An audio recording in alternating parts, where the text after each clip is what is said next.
edi ama mediama for nti enhwe ne se dom chema omane ne din komo ama komo na kwanima enche bia wan hwa na Ibrahim Tanko dachi bia no ana next season no na se mediama obefa no de akochi omo yanko CAF akachi na enhwe na etumi ekoso ho unim se nche ye ede se ndrakra na ye CAF draw no etumi aba so no ye AFCON 2025 de no ebetumi aba so e Morocco no isia no benefo nso e di stadiums ana say stadia ye betumi enso esi akan e ho no etumi aba cities na ye betumi abo ho sanso na 9 stadiums na ye betumi enso esi akan ho na cities ye bebo no Rabat, Casablanca, Agadir, Marrakesh, Fes na Tangier we any cities benefo ana say CAF benefo etumi aba say AFCON 2025 no e betumi esi akan e ho na ye Rabat 3 stadia ana enso ho a ye hwe nim se bia bekoso ye enso ho na Rabat stadiums no say na city complex sportif Prince Moulay Abdallah eno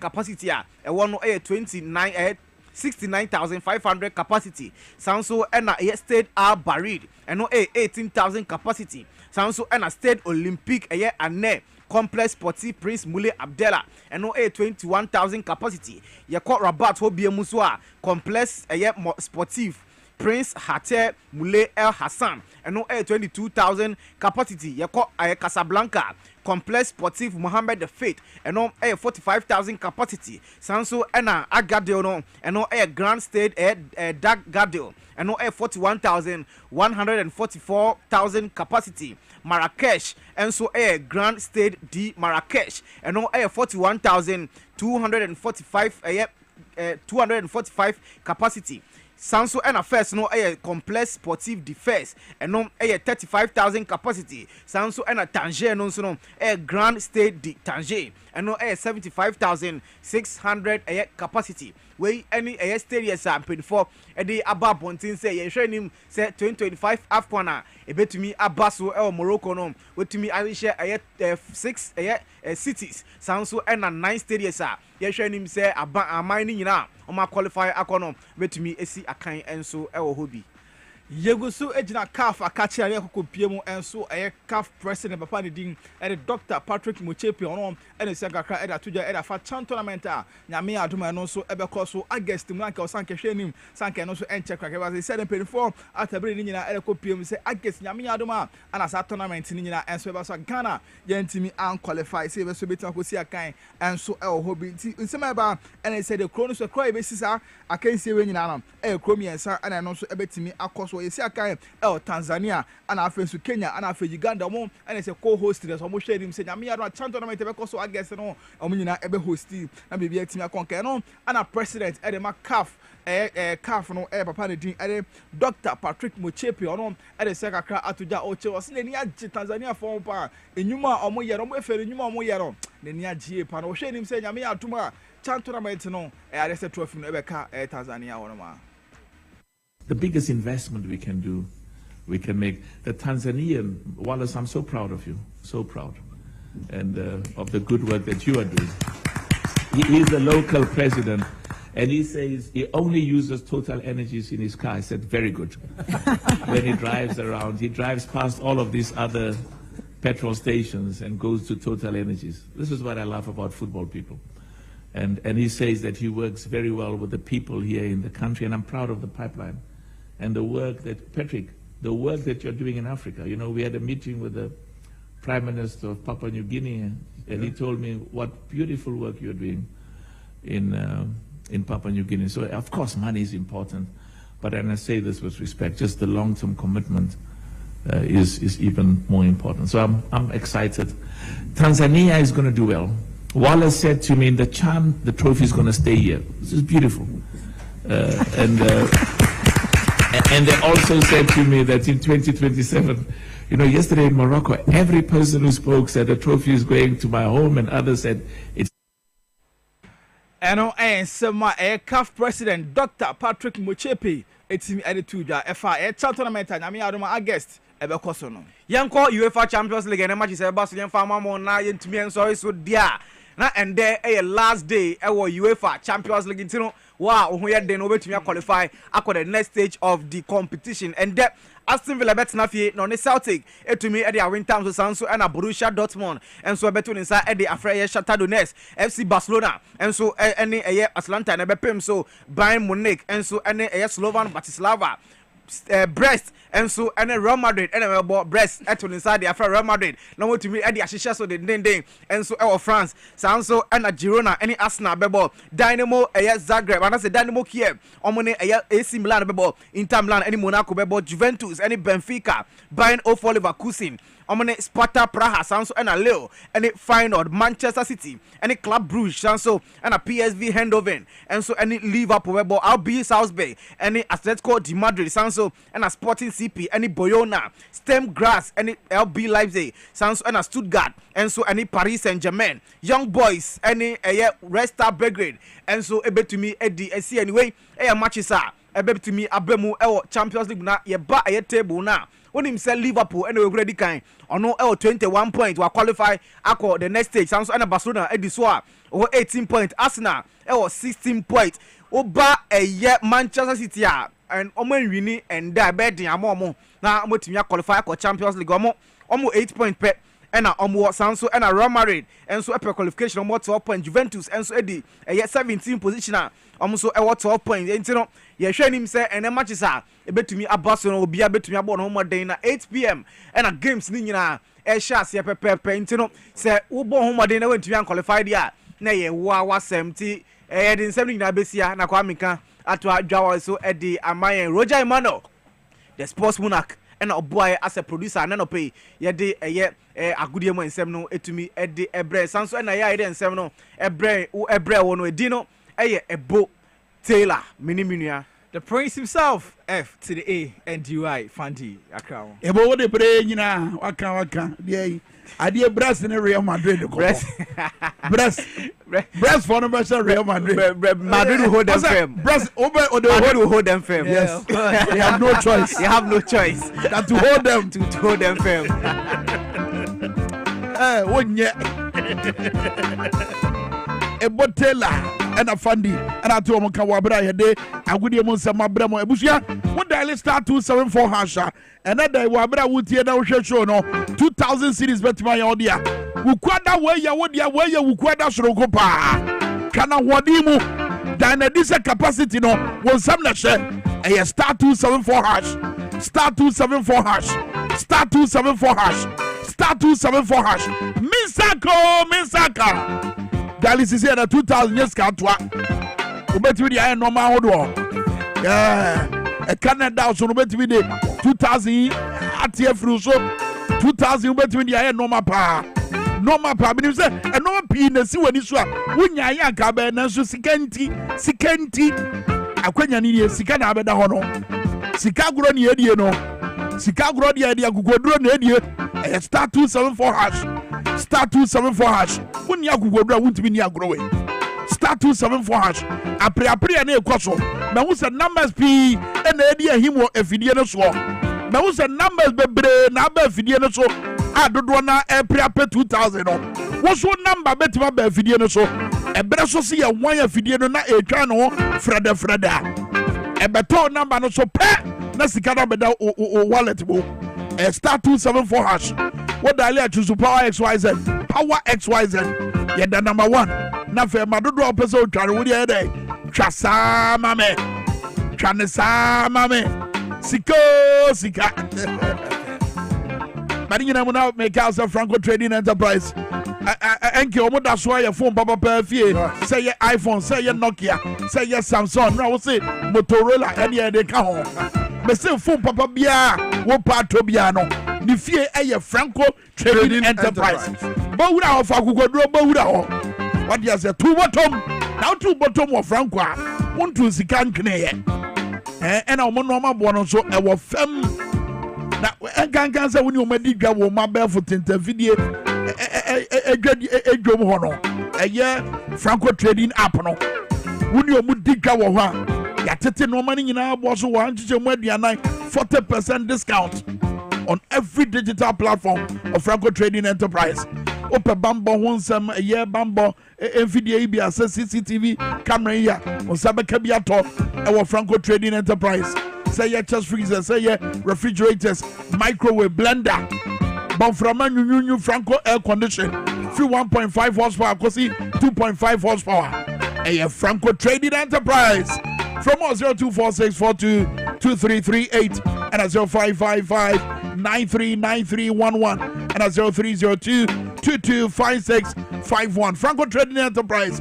What that's why your phone papa fee hard castle net to say nyakopa dom more thing hard castle man coming what come your muscle account anyway what do hoba me what's the qua don't find hoba but I am if you and if you and I am a son of you on there I am not sure of you yes sir and I also say casa Kwame Medimosis Clinic and Herbal Center and to say and cray and pay Medimosis so on my Kwame new garlic with a touch of Ceylon cinnamon Kwame Ceylon cinnamon yeah garlic wumi a year to me, you made it to me, say, improving blood circulation, help rectify stiffness and numbness in the muscles, keep cholesterol level in check, help detoxify the body, serve as an immune booster, and more.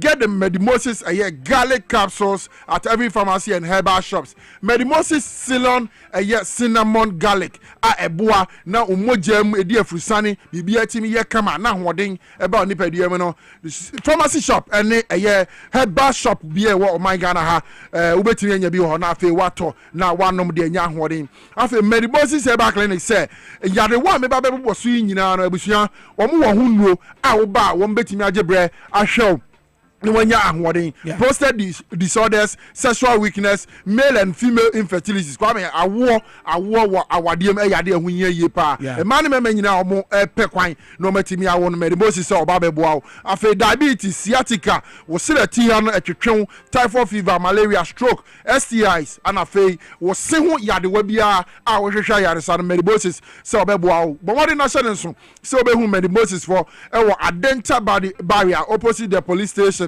AESL building inside the Ghana Highway Authority yard, Accra Ministry. Say J Kojo opposite a school for the deaf and afe Kumase aheneba Kokoben. For number na friend Medimosis for na fe nchire mu bia ohwe wo muntimi fendom 0244 068 447 0244 068 447 Kwame Nkrumah penso what the omaino ensa se dodo na state farms ahodo we na ne kwan a wo fa so dia baku ayo Saturday ya so beba mfa so dia ma my Ghana sa breadru me ne wo so no ese fatase ye beto aso na edu honorable Erikopoku so wo yes wo to aso oduru ensase de so a amanfo na age aboto yi amanfo to aso wakasa ho se ekwan o mo fa so ato aso no enye sa kwan no ene ne ye founders no ma wo mo edikan fo no ene wo mo eni suade hu no wo mo da ye so no ene ne bo ebura ye ba be di sa nkomo no ene nuoma bi esi wo mrase bedwafi a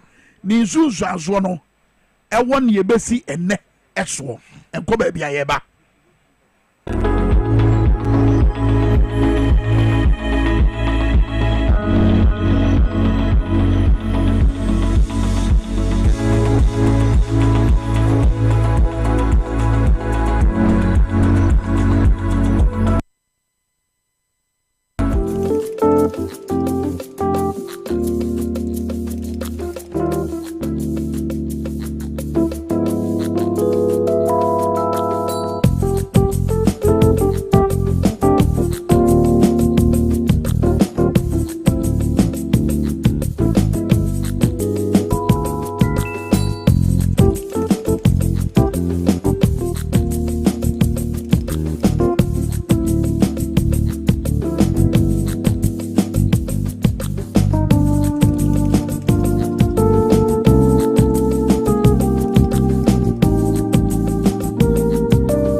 abusia nkoma ahodo obere wo TVSYZ and afenso Power 97.9 Power 979 Facebook Live TVXYZ Ghana baby a wo bi atwe video no kwaso nkomo ya ye bedi no ye di no once and for all ye ni bio we hard castle asem no ye nya fe na ye ba be kirekire nsemu obi a han ye lawyer ye nya obi a lawyer but asema ye ensendrefo a ye te ahase ya dwenkire was asem yi no e very simple no nya fe ne ye ba be kirekire nia wadi bem nia wadi fo because why na ni boneda want to born mono yes why na ni boneda yeah but baby a here was ye ka menu nyina no said ye si pese His Excellency John Mahama was succeeding because on my Ghana bread yeah on my Ghana head a bread and ya bedru baby ya bedru yes I can go for ya komu na daso wo ho yeah and komu disika e dia say mine no komu na daso wo ho and komu di mpuntu nyuma e boy yetrimodin yes yetimi kache Ghana for bi say manto ama yenti ye mam mpuntu nyuma yes e komu kwanka sadie we na ekoso and that is the reason dia Ghana for nyina ye o madwen say e braso say ye de yegidie ne ewura nyina be say John Mahama mu no aba reset o man Ghana no ye nyina ye tia ye ni age oh yeah and we want His Excellency John Mahama to succeed and obempo ebra ye say dwumadie na se no wo ka asem bi yeah ade fa kokobo bia His Excellency John Mahama what it will yes titiri de fa na appointees so ma wo mo madwuma so mo nya adwuma na ye nyina ye mo no man no ense nyina yie yes asem kan ne say ahobrase esu no ene ye de be chekere man no yeah eti mu kwai mo nice esu na di eti ma me ha castle ene anobro dombre enkomo no eyetietia me my interest is for His Excellency John Mahama to succeed. So where our interest lies, I want my boss.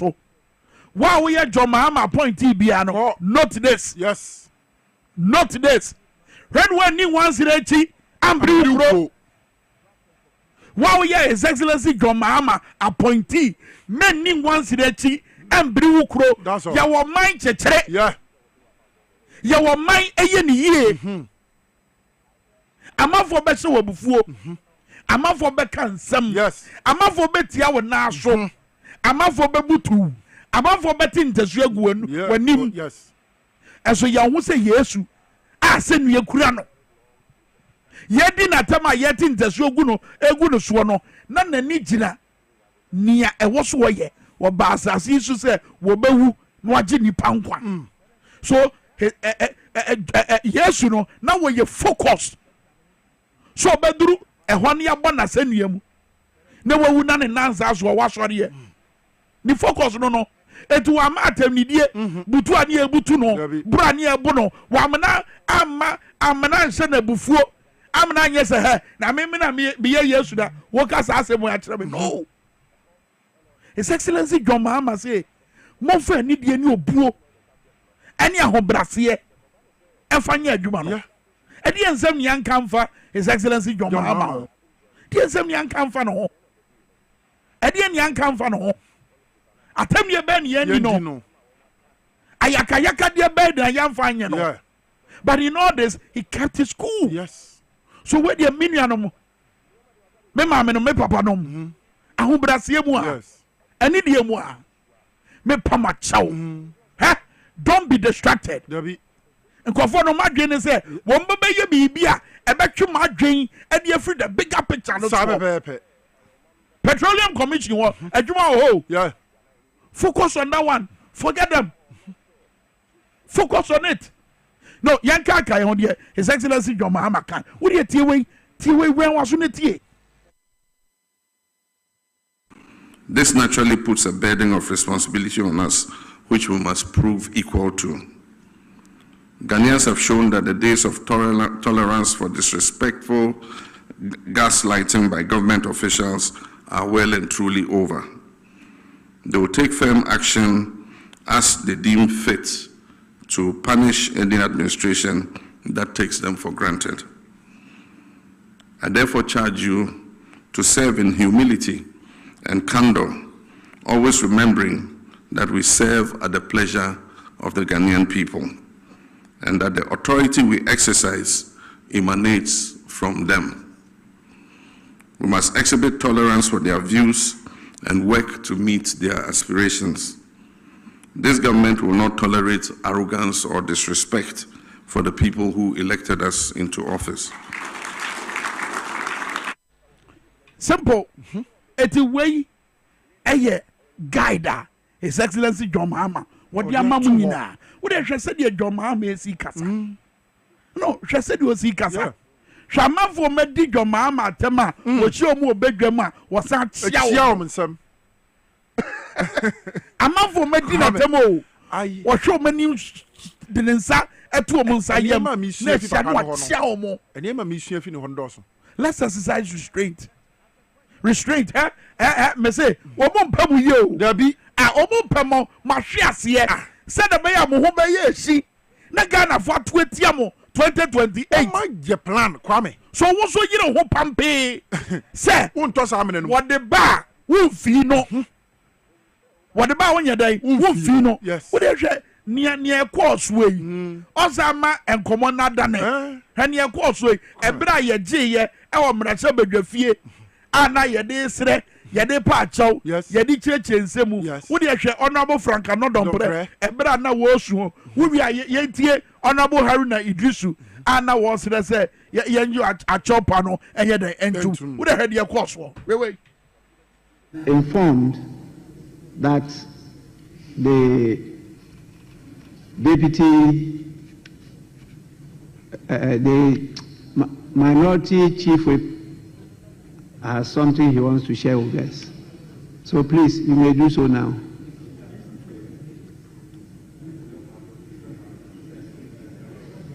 Speaker, let me thank you sincerely for indulging me.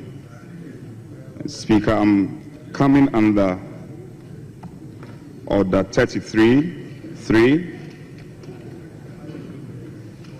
and further Order 33 and further fortified by Order 30 and 31A.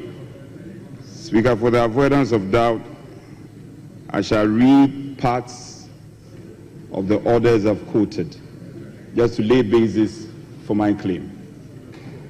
Speaker, Order 33(1), a member may bring to the notice of the House any complaint of contempt of Parliament or breach of parliamentary privilege at the time appointed for complaints of contempt of Parliament or breach of parliamentary privilege if the member has previously notified the Speaker. And Speaker, going further, Order 30B,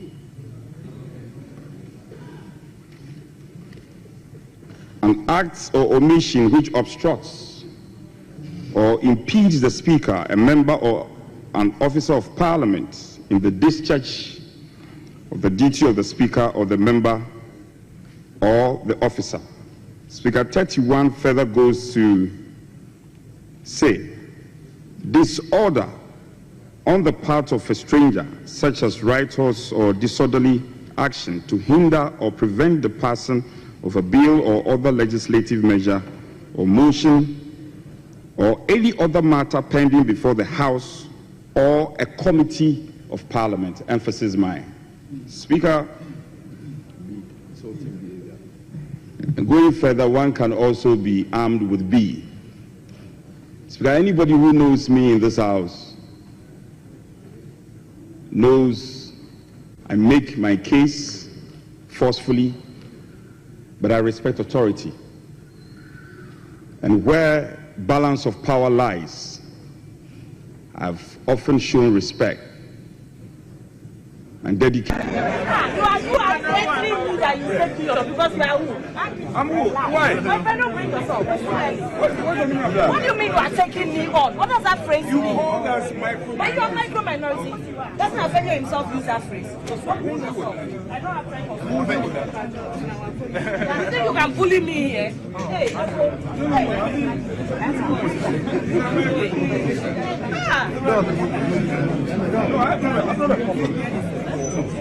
Not this silly children and bully me. You heard the word excuse. What called me silly? She called me silly. Are you a silly child? No. We will deal with this matter. You called me silly. I don't have time for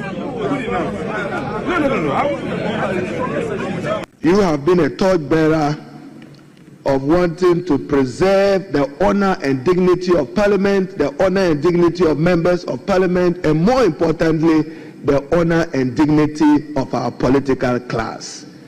So, to honorable members, we do not and we should not accept that conduct and that insult. Today it is him, tomorrow it may be you. That is why we must stand united in condemning it. But to honorable minority whip, I'm pleading with you that because it's a woman, and you know Ghanaian society and our patriarchal values, forgive her.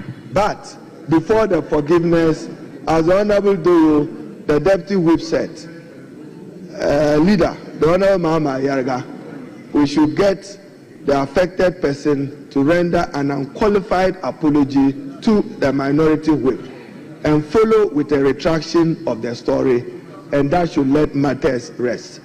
Matters must rest. What you say? Or part of young Quayin, because Kwame,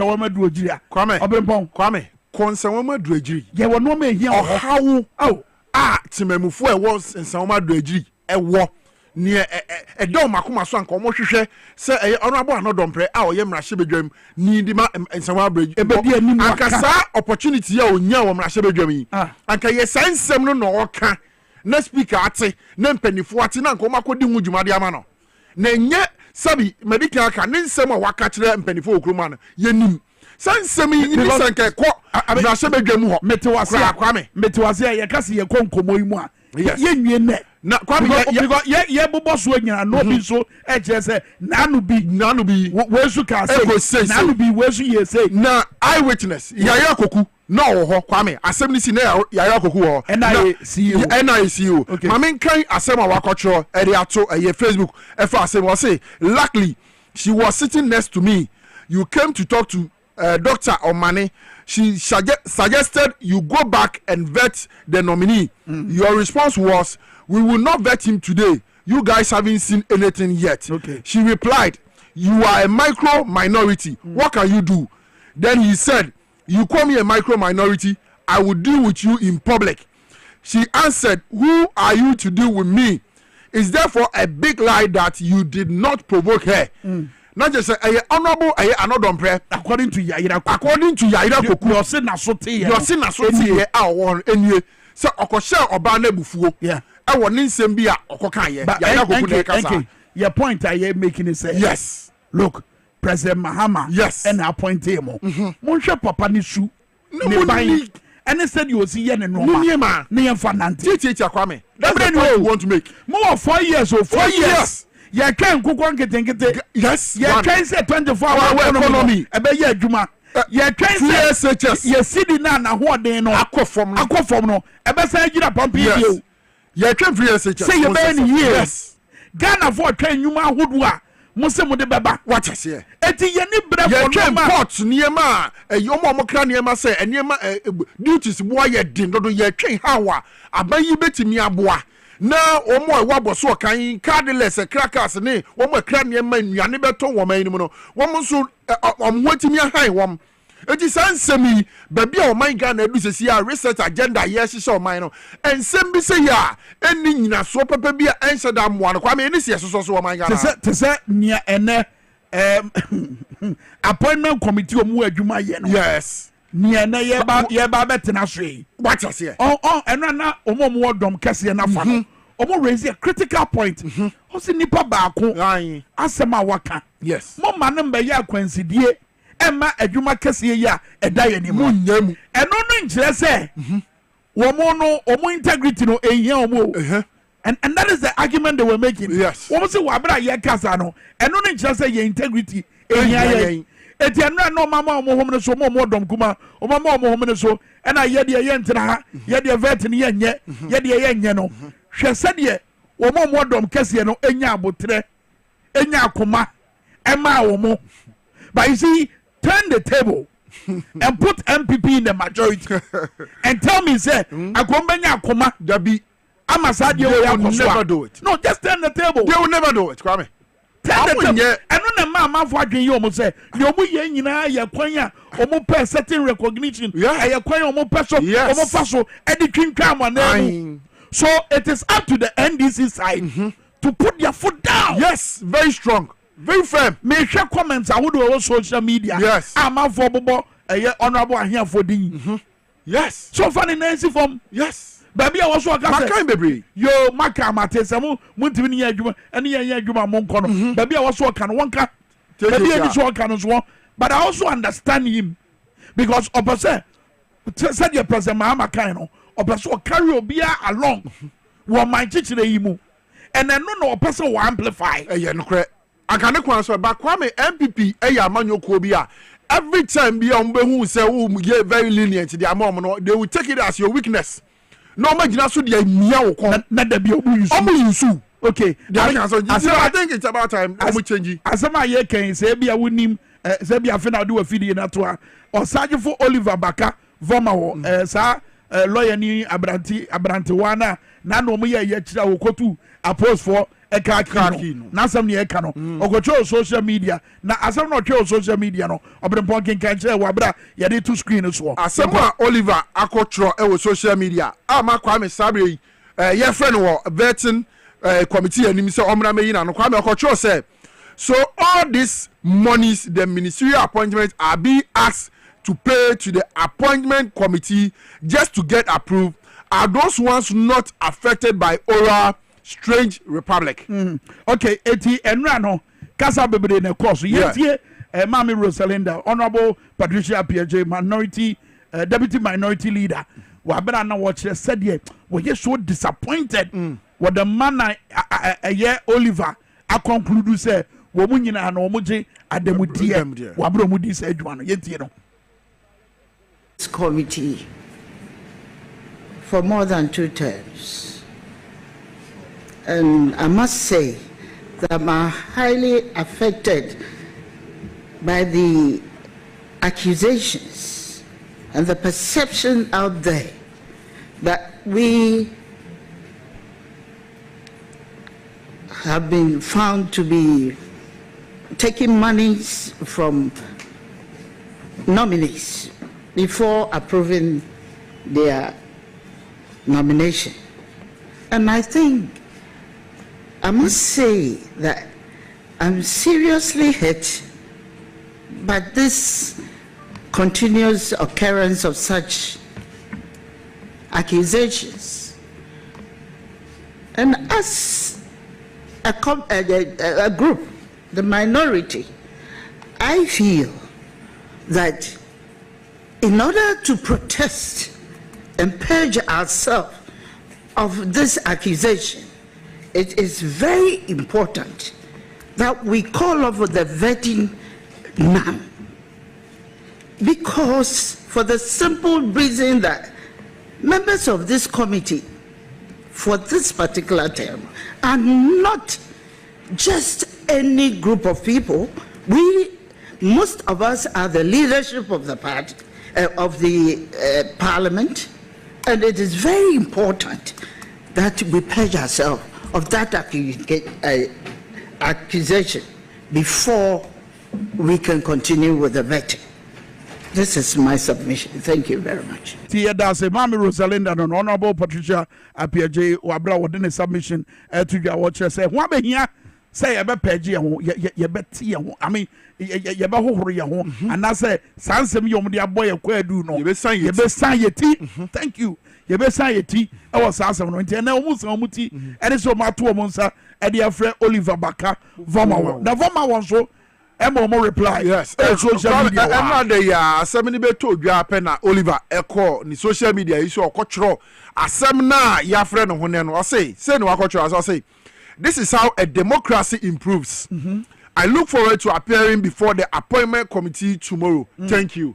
Ana wakakotro intina say ono so waboa no say wo ba na just say ekwan we o say akwanya we any akwaniasa we any faso ebwama ye kabima minkabi mamu no etumpon anasa mamu pa no etumpon eti wono no fili se akwanya wono so ba be gina so de aboa ama ye kabima minkabi mamu no etumpon ye hwe se de besi akoba wo se ne eba ya na donkuma ne ye se vetting ye nye ni nyina eche no nyame ncha de reasoning eda ne ho adi ma vetting no eko so Dr. Omane Boama ye toto na no na wabra ye toto na no onabo apanyo makin e wo ka se mi na eche wo pa cho efa ye commenter wo make ye the man no wo say ebia na miscommunication and say timing and na bibisa yentie nientia onabo apanyo makin e ka bibisa.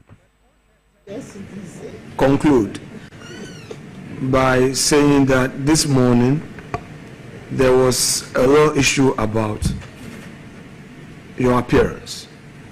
We had received some information to the effect that you were to be here at 9.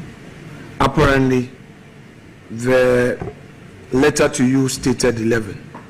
And I think my respected colleague at the bar, Madam Joyce Bawa Muntari, was quick to alert us. But this was after I had passed some comment.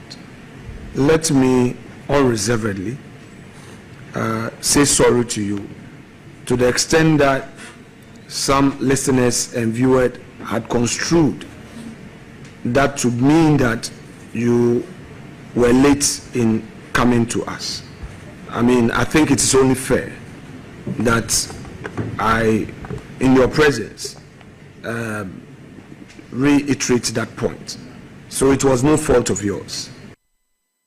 Did not we walk clear point and say nyano kra said the amount for say bia oba appointment committee ni dwumadi no late name as a result of miscommunication and it's at the end course nti abayo mark apacho fantastic na achopa ni nyina echi no na wototo na no bra wototo na no ebisa ne nsema na wo honorable Dr. Omane Boama ensusuem no eboda on said the woje na katua ene say wotua ne to ana say wontua ne to ene ne wo say obe declare ede che o my Ghana ni nyina echi no na fe obu wura recruitment nsem no wototo na no bisa ne nsem na wo yi anu bebre wie ye no ene ode so say mesi agrele won no ena ebra so na wo ekwan ni bie say ye fa protocol a na me de media ba eno anga say de wusi mia mi munti me ma okwan no afanyo market de fadi to nchai kika bi kire no ye tie said ye community go here.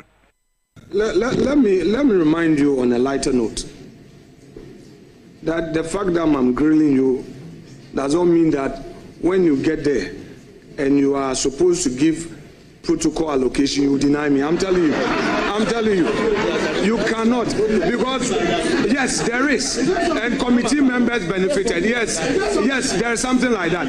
When I was a defense committee member, your ranking, your members benefited. I am saying it on authority. They did. And they even had more than with the MPP members. They did. I'm not. That's a fact. Kennedy Japan was a chair of the Defense and Interior Committee. They benefited. So I'm telling you that when you are giving, don't think that because I grilled you, you will not allocate. Honorable ranking member. I did. Honorable ranking member. Now, by force lobby we maintain you. Kawe ho Brazil de di ko da by force lobby here. The protocol is the hodida. Da no grele. We be say bisansam no. But ni ye mu anti na we be say and some no so obisa ni nyina no so Dr. Omane Boama eya. Ye go back to recruitment issues no. The Dr. Omane Boama e ka fa ho tie we. Armed forces that I know, and from where I sat about 70 years ago if you circumvent the procedures, the rules of engagement, and you get enlisted or recruited, you are likely to suffer. And there have been some dire consequences. Some recruits have died on day one. I remember at 37 Military Hospital, there was even someone who was in training. Not that the person was flat-footed, but it was almost there. Severally, the person had to come on admission. If you have a heart condition and the systems are circumvented and you are enlisted or recruited, you are just jeopardizing your life. And so, looking at it purely from the medical point of view, I'll be the first person to advise you, if you genuinely no qualify means because you didn't be more or my bawa and I'm so qualified nature now you my mind. One who na makwano baby Edruno I go now so begin so be attention attention now you see was it day one will be by what carry it is a one shall oh we will live in that's how better politics by me what be a chrome who so ya member and then a doctor manebo am what qualify a member but you will say what gas say beba what disqualify be coffee obi asebo kan but your doctor manebo am tie baby said na drink in city here hwe said ye nkomo no eziko obaka say John Mahama ne tewa o kasa so obi a John Mahama appoint no se wo kasa me yente John Mahama ka yente ne se wo ye bibi wa abonti a me ehunu John Mahama su na wo so obi a send message say Kwame enye obi a na wa abotre sa no ya appoint o ye dia show kon ahoma na send John Mahama sisi no ebi ne ye dia show kon a wudi na chi no eti said you was kwatin no wo so kwatin yes ahoma no wo eso John Mahama sisi and I yank na ye kwatin ono kuja to be we yes wo kwa nifa yes why ahoma no be chochoro kon amwe of course who the people they don't like you like that so follow your leader, that's all. Follow your leader so that we climb the ladder together, that's all. Am I right? Follow your leader so that we climb the ladder together. As simple.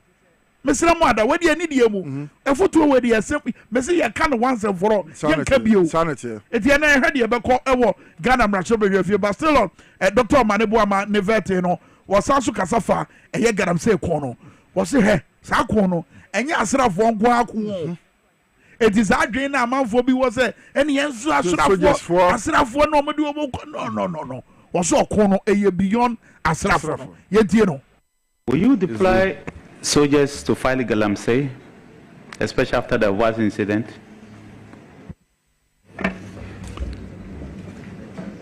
Once again, the fight against Galamsey should not be viewed purely through the lens of soldiers going to fight Galamsey. There are several things to look at. Reclamation, providing alternate livelihood programs, and all. When we are clear to the people that these programs are ongoing and they are going to yield the needed results, you'll be surprised that once you are showing people of alternative livelihood programs, you may be able to reduce the numbers and the police may not be that overwhelmed. But even if it has to get to the point where you have to deploy soldiers, there are several factors to look at. There are UAVs that can do some of the things that soldiers go and do in the forest and in the mining communities. You may say that, okay, the UAVs may not even have weapons. But Honorable Minister, or Honorable Former Minister, you know that there are even weaponized UAVs that, should that become necessary, that can be used. So once again, it is not a yes or a no answer. We need to look at fighting Galamsey as a comprehensive thing, providing alternate livelihoods, programs, land reclamation, letting the police do what they have to do, and if need be, bringing in the military in addition to modern technologies that can help them perform their functions. Dr. Manebuama, Minister for Defense Designated, me ne veteran course rano mun semni bi na yabobo so e de ache ba Greater Accra Regional Minister ne de dan veteran no kpakpakpa one very short, very short. Not just say wo mu bisa na say onka ne ho asem na Kwame oka ne ho asem siye no not just yewie now. Honorable Minister for Works and Housing, yes, water resources, water resources, works and housing, fantastic. Yes. Obetena se oni omudi nko me baby a wan convince me eye kodwo pon kroma question na obi safa se sabre sikani ho sikani o man ni mo eti kwan foforo ben no obefa so a obetimi e de akope sika na nani swade hunu a wobegina so de ate ye housing deficit ne so no etima bem ne answer no enti wan sheda and convince me, but I'm hoping say wonya beteki ni position no na wo share adwuma na se a enzentwefo nyuma ne engagements ahodo a wona Ghana for be no me ya sure so benya akwanya e de acheche ni gina na se ye afa enra bra na mo ye mpenzem mu a ansa na mo beko mrahye bedwafie no mi wo se na mo nyina akra covid akon na amapoma no na enkomo no titiri gina rent in some. Yes, Kwame. Honorable Kenneth Kabibi say wono no oba nia na NPP fo na ye no and afezo ni o matwe e de agu o manifesto ni mu no eno no obeka abatiri mu na waye nsakra ye hia ebebo ama rent wansam no embe ye adesua bia ema ye Ghana ni bia ewo memu a bede no na eche say ye de ade pot watch say Kwame specific I was say ko say da bonchiremu e de na NPP for eye e de fa rent ho wo me kwa Ghana for kasa ana hihye ebe na NEC for aye enti senka otibi ye ebie mu wo vetting na say na Ghana for nyante ase wo me say okay say na NPP for sha say na say na NEC for aye enti say ye han dan wo man Ghana mu ahoto so say ana ban foforo ya be ye ba benya Kwame. Is that to say aban dwuma bi na NPP for ye say ye betuma akọ mo nchen na yakọ jisika e de akọ han dan no. Is that to say obeto aso ana say wo ye sakraye e wo saade no ho a e ze no de ba e de no de ba de no de ka ho. Yes, e de na enye wo sa adwuma ni mu a wo ba ba sesa no sanwo ni nyina questions are. Yes, honorable Ken mrepam no e wo so wotimi yi Ghana fo nyina ano but asem hia ba akunie yanko agrek ministry bio because honorable Erikopoko nura we enu achiwe adwuma enu so osan bo apro no mu de ni kopie eye agrek nsase ye wo enkran ha Kwame Nkrumah pen so obeka motorway achi wona nsase bi egu ono na ye bi state farms ye bi eye nantwie ene ne ho kro ne ba. Well, ye ka say videos here ye ba be ye choyi obetu asase yi videos here ye ba be ye choyi ene nia honorable Erikopoko ene nsentwefo ko hu ye no bibia da di pefe say amanfo agya asase no so agya asase na fa agya boso ye nia hunto sama hunto a owo original TV na mane boni wo de tie na the first one we see no a private developer edan ya wo hwe asoye no Nungba livestock breed station ye abandia omatimi ayen kuchi aban asase na to the extent say mame fa camera no get close and hade abani dan is on pra no private developer etwa fence wa chese wode abeka edan no it means we ye fro ekwakwa kusisi entuba sa land way originally Ghana government land institution wa ha omo adwuma but omo individual developers and as private developers etimi atwa oko echire edan na chire a the same thing asase edan nyina omo atwa na wonim crofo omo sa ase wa ha MPP regional chairman of Ashanti region wontumi AC ultramodern abronsan ewa ha underground enyane tie se Yera Samia Uku or no so ne dan ewa ha ni nyina won sase no mu A plus deɛ ɔno asase no ɔbɛgye yɛ no deɛ ate ne sɛ watɔn when develop ba watɔn nti saa abronsa esi nyinaa ɛyɛ aban asase a ɛyɛ nungwa livestock breeding station ɔma fa asase no nyinaa na mame mfa nkɔ atwo na hwɛ ɛmɔbɔ to the extent say oba one of the offices office na aban na siesi wɔ no no sɛ baabi ɔmo septic tank I can say manhole ni sinu kra no obi atwa fence wall ama septic tank na kwa kudi a private developer assassin what be that say wasi ufie na o septic tank akudo bi dem but we fence way one was fence way we say you a private developer enti this side as a private developer enti abano office no enie atwa fence wall e de atwa ho ahia a che say abeka mfimfin. It means what they are telling them say they don't belong here. Meanwhile, this land belongs to the government. One of the agencies under the Ministry of Food and Agriculture. And Sani Amawe Naba Bra Onabo Erikopoku. Asha says all the agencies under the Ministry of Food and Agriculture. And these are some of the Nyama ya discover. Aobaha say DHS. Where we now a private developer. All this work. Private developers, past government, immediate past government, MPP government, officials, and I take all these properties. Can you imagine this? And this is happening in Ghana. Enye Togo, enye Burkina Faso, Ghana na Sadia we ACA.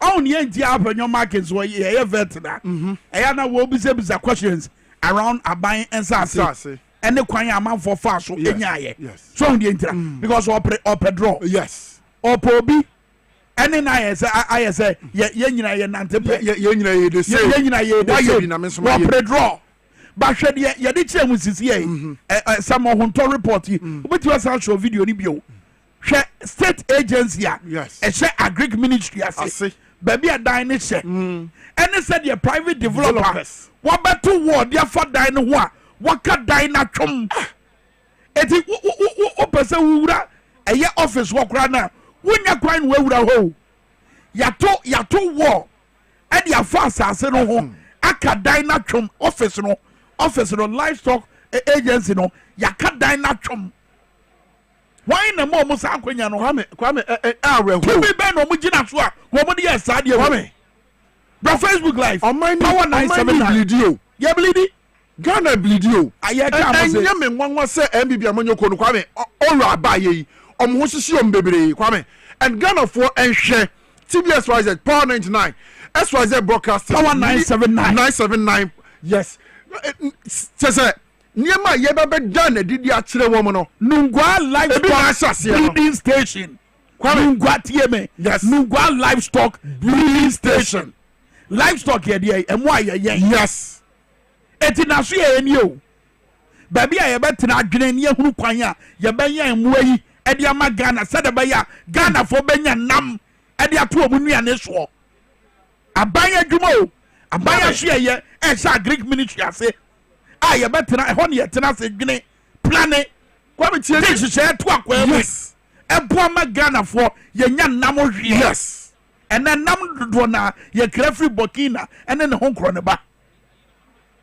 why I say na bia yo say ena say agric no na enye bibi ehia mu nti na din tuo kwa na atom nti obi amose mo dey rearing for food and jobs buy baby a yetena se dwene so kwa ya betumi aye emua no wo mu office wo nungwa ena wakoto asase no ena wetwa word ya fa ho ena dan no ya ka atwom ya na wo ka atwom omutuom ye yiwa free wa no ya ye si etu kwame ye tu en kwame tie empanifu a wo mu dan a honto ebubodin say wonhunu so mu si o mu dan ho oh yes Ashanti regional chairman Edema MB Amanyoko wintumi esinifie ho afei honorable Samuel Ku member of parliament de make Yapim North se si amene o de ka say esinifie ho yabo A+ de ye Kwame Asayoben Gomua member of parliament yabo de this already assassin no kwaji ye no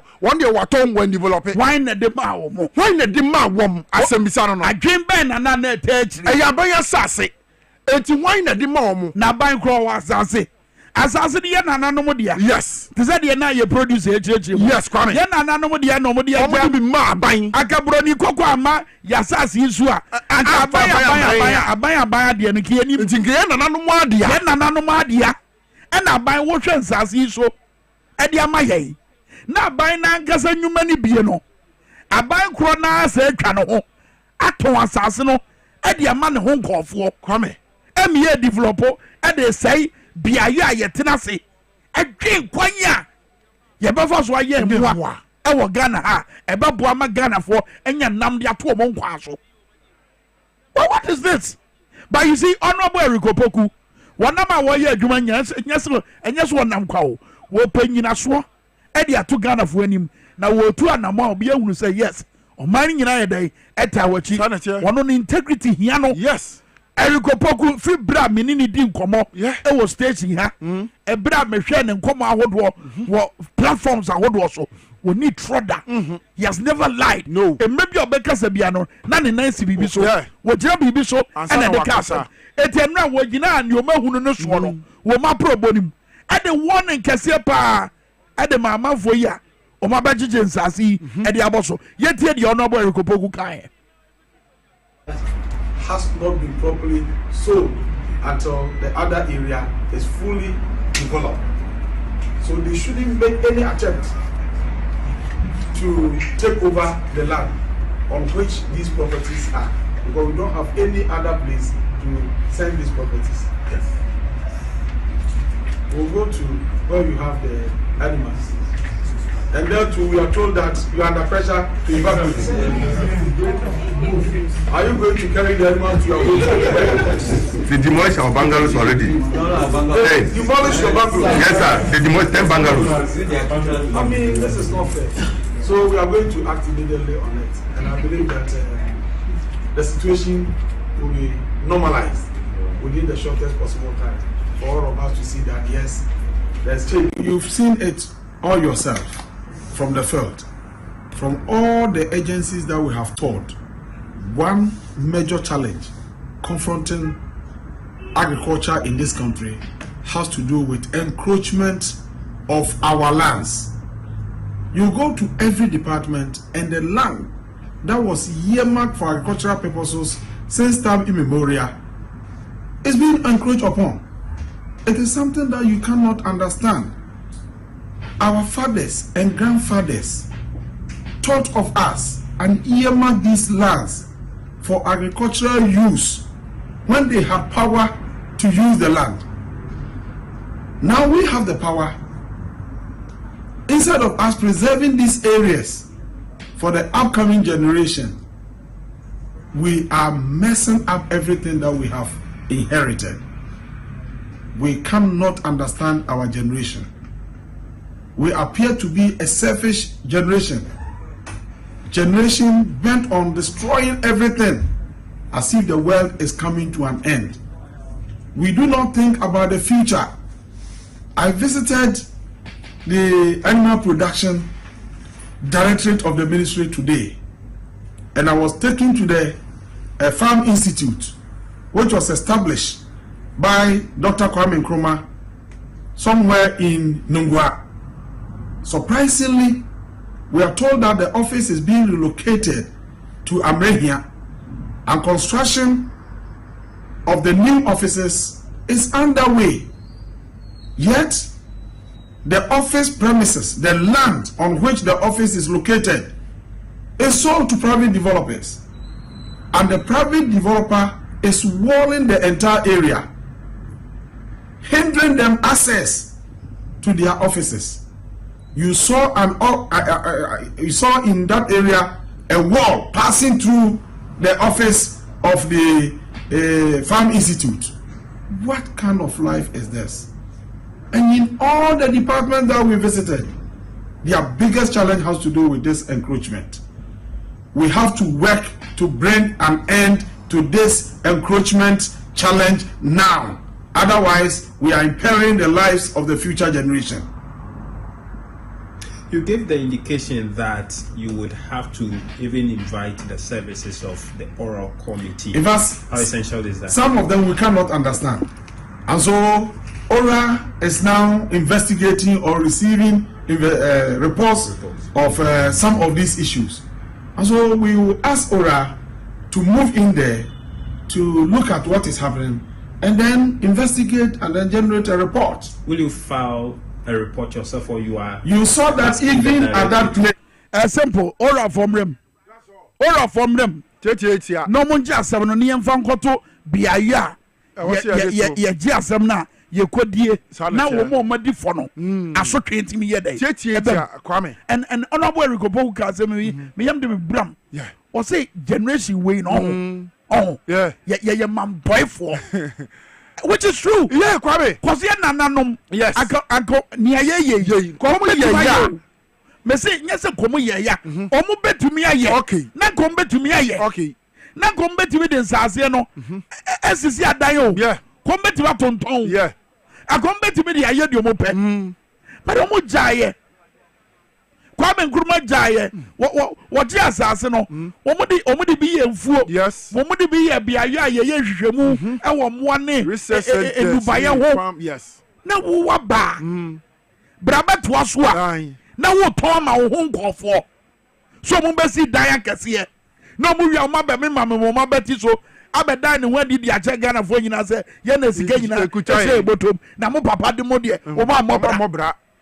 all for moving now yeah moving near save o man Ghana yeah enough is enough yeah no wonder say ya na apenyo market ebisa sanse wo pre draw it will not happen you can never be like a year amen this way Kwame wo mo ntesamo and one for ni ye di che Ghana fo se Kwame se ukwohwe Ghana ni bi otifie na kuma ba ne ne kuma ni bufu afu messages comment e ba no mama kinkan bi Kwame Irene Yamwakua Dumevi was ORA must come into this matter as a matter of urgency. Yes. What do you say? Yes. Irene, a message you know. Walanyo also say the chiefs are also involved. They know something about it. And Professor Ibrahim Ahmed say, His Excellency John Dramani Mahama, please open your eyes and save Ghana now.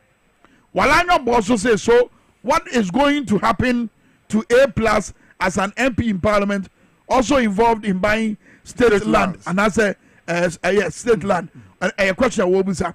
Reverend Shawty Hinson say we must recover all the nation's assets now. Yes. Kafi Bright there we go home and also nyame muaye. George Bartel said you are feeling and I watch it the echoes one. And I feel so a year Don Frank. On the also one name Yadrin, one name Obi and Yadrin. A year Mame Hard Castle and some no. Evelyn dear Evelyn Amedo was oh Ghana and messages in a banner. I'm a for see a film. Come when you're not where you go poku at the but action here and your casa action no any here. Ora for information baby was say woman do kobiano say Kwame say ora wo man Ghana and we hear Ghana forcing bibia abeya dia abeye first in the every Ghanaian or him say that's right sa was say ye project chrono ni dream kankan ya akoso wo man Ghana hanom say ni si amanyo koi Excellency John Dramani Mahama say ne wahye bo say wo ba beji wo man no bibia ayira abanya atwam no afa no wo ba beji ne Kwame wanya Ghana for ntimi fenche no ye fa nkoma wodo no nsi say star 274 hash dial it star 274 hash star 274 hash Sarabaya Sigadudo ya may 2000 Ghana cedis ya ye may by the time show num na wie no wona be ni akra won sabeka ye dan ho abaye ba komo no ye to aso ko ba bia.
Odo pepa woni minusuo why.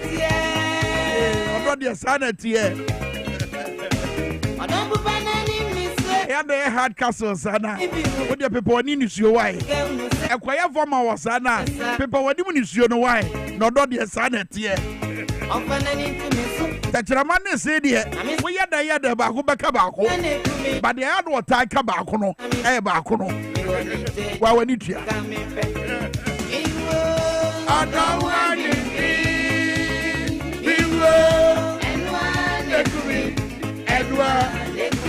Hey,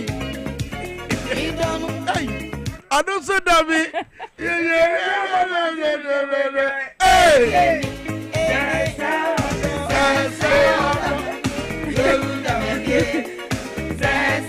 yeah, talk about that thing, man.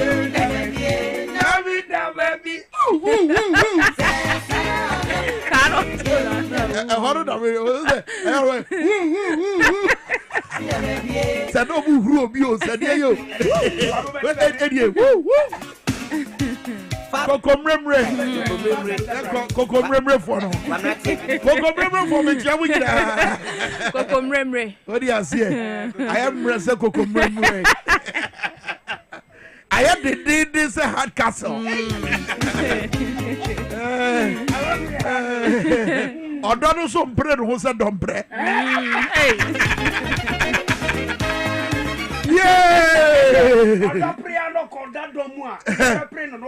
What do you say? Where is your mavo?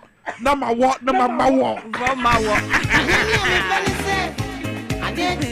That's also a baby now. I crack of it. I go work mentio. I go with a got on the phone. A phone your toy. When you shoot, and not done it, baby. I did tear as some no. And they said no. And I was say, when ya, who got some mentio? Who got some for Benum? Cassadi can have a good Emma. I say for Benum. Who got some for Benum? Who got some mentio? What I say for me do? I got you now as I'm a chair Nanado ache. And yen chane. Nanado to say fellow Ghanaians. And yes some of you. Chana Mechao. Fellow Ghanaians. Babi also Naza on in a party I say. Yeah, two problems for fast. The guy for me that's what Gabuno so Ezu Eza Eshi Rado Esi Alright, for you guys here but the abusia for Ebraso se abako da obo granted obo do otwe aba o se medio no mi mi nua no atia titi agro covid agro atia ye nyam boy but and na se kase pa ne mo yo enkoma Dr. Louisa Hannah Bisiu Kote, Louisa Hannah Bisiu, no, Doctor, Honorable Doctor Hannah Louisa Bisiu Kote. If I miss it, I was ever. Yeah, Dr. Mrs. Hannah Louisa Bisiu Kote. Hey, yes, National Women Organizer, the newly appointed acting administrator, Emma District Assembly's Common Fund. Hey, what's the qua? DACF District Assembly Common Fund. What's the qua? Hannah Bisiu. What do you? My goodness. We deserve ne benya. We ambia. Ekawadu tu. Kasongo ye. And after so ye ka say sabre. They DVL boss uni no. Ne nickname ye Logas. Julius Nikwe Kote. Hey, when I see you Emma DVLA. Julius Vehicular Licensing Authority. And Abdullahi Bashiru Dapila. One on the Yoko boss, yeah. One your own sister too. What's in it set you know? Where it's a dino. Was it a dino to the crowd? Yeah, on the start where they had no Tiadino. Or you'll be a one time tinny you. Abdullahi Bashiru Dapila. Wow. Pila. The name already has pillars. Now guess I started on it. What is that here? I like you. Sure, so what's the baby? Wow. And after honorable like Sebafia, and as I say, well, yeah, the newly appointed chief of staff at the office of the vice president. What a quado? Yeah. And Grata, and say that's him. Ame sha se everywhere. Yo Kwame me da se yen chia tiefo ni ahwefo nyina na no pe yen fa double krata mu nsem no. Ento aso na daily graphic ene ye de hyase e na no pe. Wo fa graphic ene nsem wo de ba e do so pa. Na kasepa wo de ba animu ha sei pani ya wo fa no se Vish Ashiabo. Wono oye senior country partner PricewaterhouseCoopers Ghana Limited and they woden sama hodwa to dwa ya watch sell bo my Ghana ye ka ye infrastructure e ho semwa e ho behia se o man ye bema ye ni akọ pa na wo se the best solution ade a e betimi aboa ama o my Ghana ye ka infrastructure ho semwa atimi agira ne naso abrane ene se edimadimu ya no ye betimi aboa na public private partnership yetimi any ankrankre aka abom na ya hwe apeja amoman no economy no atimi atum point na no pay wono so honsem e aba daily graphic no bi na say bi aban ya mo say aban beton Ghana Japade but private public private partnership no especially around this time sika wire dey no e ya na ye Shenya eboa ma aban ni suade hunu ne dey o se eboa emfaso oso pa be ma ne matimi agya na so ye e wo mai emonte ono nsem a wode aba eno no na yenko yedi mu enrada minister designate for defense onmonyamfo Dr. Edward Omanebua ma here enrada na nya sam kiti Kwame enra wo questions ana afenyo peja left and right here sika mo gini table so na say ye dey envelope wait and rather just some kuma kra na wo se ye power srafo anase ye dia srafo e ko amoma kodi dwuma bia se no obehwe mu yie esan se ubehu adwuma wo se bia posifo ye no ne ye dia srafo ye wo se toda ya na ha dwene pa e wo se srafo ye omadwuma ehu se ampa omadwuma ne ya posifo nso ye omodia ye hu se wo so dia wo eye nie enti ba wo ban no obehwe se sa ne mani nyina ebetimi agya national training ahodo esefata se sa nyumako ahodo ne nyina enya bambo nyumako ne enya no wode ne nyina begu akwam kama ama ne ma atimi akọ enkan enya no eno ano do Kwame na enka ni pani kwantrefo ana woda Ghana kokobodo ano eye Dr. Stephen Kwabena Opuni wone okay na nensa mo de meba wone Sedu Agongo Alhaji businessman sabrede court ahyese wom ho so sabro be hwe charges ahodo e de to wom so makoma be 27 no a court ayi sa charges ni nyina afi won so as said ye wom ho so na enra court kwa asetena no wie ye no obekasa ye o se nyame agu na tamfo animu ase I like that nyame ya dai agu na tamfo animu ase na ka tamfo pene de ahwiase anyama so madane ka so ai opuni no Dr. Kwabena Opuni no enenra o kan sa asem no ya sa bro se nyankropon agu na tamfo animu ase ye de ba enum Kwam ye kwen sansem kroya no Herald e de aba na mejedi se osamufu panyin wo Herald eye Larry Alans Dogbe mejedi se na enu ana na onime e wo the same eye thinking sir yo tie o se Akufo-Addo Godfrey Damins political prosecution of Opuni and Agongo ends. I like the headline. You now Kwam me mesre owura Stephen Opuni dog only class media owner Alhaji Sedu Agongo a businessman Alhaji Sedu Agongo nipa be no misra won se ebe yi a anka won so one lawyer for ntu won fo no mo nya dai won so won court say ye kwa dai won court akoni abana unim se asemi nti na Sedu Agongo ni bank heritage bank ogu no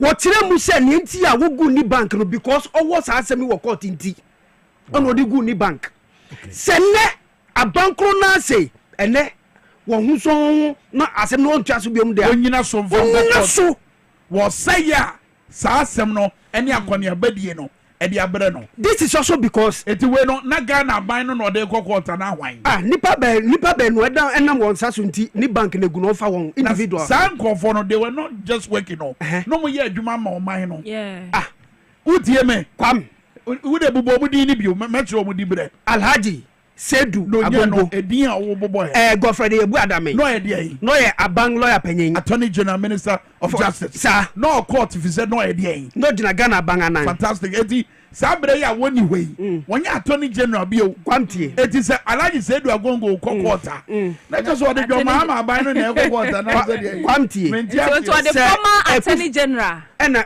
kokota kwamtie okay kwamtie Heritage Bank sir 400 million capital requirement no at that time no minimum capital requirement sir womu di buy say no wanya sika no kro abetua de danti no ni hu son yes so no womu say court in 70 sir koko board in 70 and what ni court and nam sutu wo collapse na yina so nyina so bang and Godfrey Ebu Adamen wonya ya odi court womu collapse na sabre no wo ye adwuma no ma oman no edine ya Ghana ban no but now you Kufuor administration. So, well, I mean, lawyers for no. What we are friend lawyer? But somebody what Nanyambre or what a fan was until Martin, lawyer from Freno. Eti, Mammy Fassem back when free her at the movie on me facing.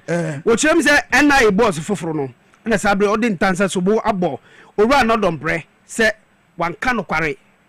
Or say, another on pre. One cannot quarry and nothing as answer my see no parliament no is here ewo honum enti kwam mamifa hera de munsem ina ensi ha all right yo na yefa Daily Post the bokata no ento aso opuni ensensem no wode aba na fen so no wukọ krata yi ne fa ye toso enan so a wode aba betu dwa ya wo chese sabre no Ghana mampani His Excellency John Dramani Mahama pani kwantwe for said Director General wada Ghana Securities and Exchange Commission no Reverend Daniel Ogbami tete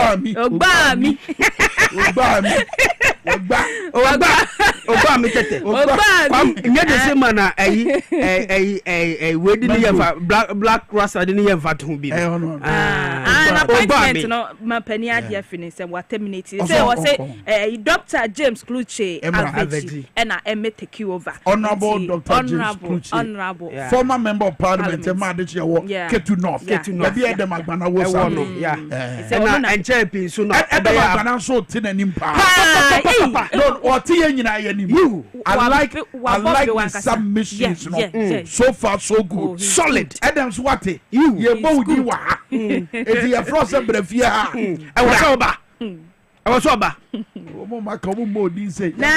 Daily Post Dr. Omane Buama Penny Asabre Yaboni didn't say ye bambo munsem wamra da no emfa ema ye was say galamsey say yes ye to asie denku wo mamu a yentimi enyina asrafo so nko a say ye di asrafo nko a na eba abebwama yetu galamsey ase wose ye pe other alternatives niema hodo foforo bia ye betimi ede aka asrafo ne de ho na ye de etu galamsey ase ntiba wo bai no obehwe se wode sa hye ne begu akwan mu ene asrafo ye omode a na ya hwe afa kwan foforo so etimi aboa ama galamsey no yetimi etu ase pani so a ya boni dini se Works and Housing womra emeda no Yera Kenneth Ejei wono so se ba wo bai no ye kan ye dansie ne enwuma mu nsem a wone private sector no ebeka boma pefoto bi e de ahyem se ne baya o man ya dansie e na afenso enwuma ho nsensem no ebetimi e gya na so ko do pon groma question no the answer ni nie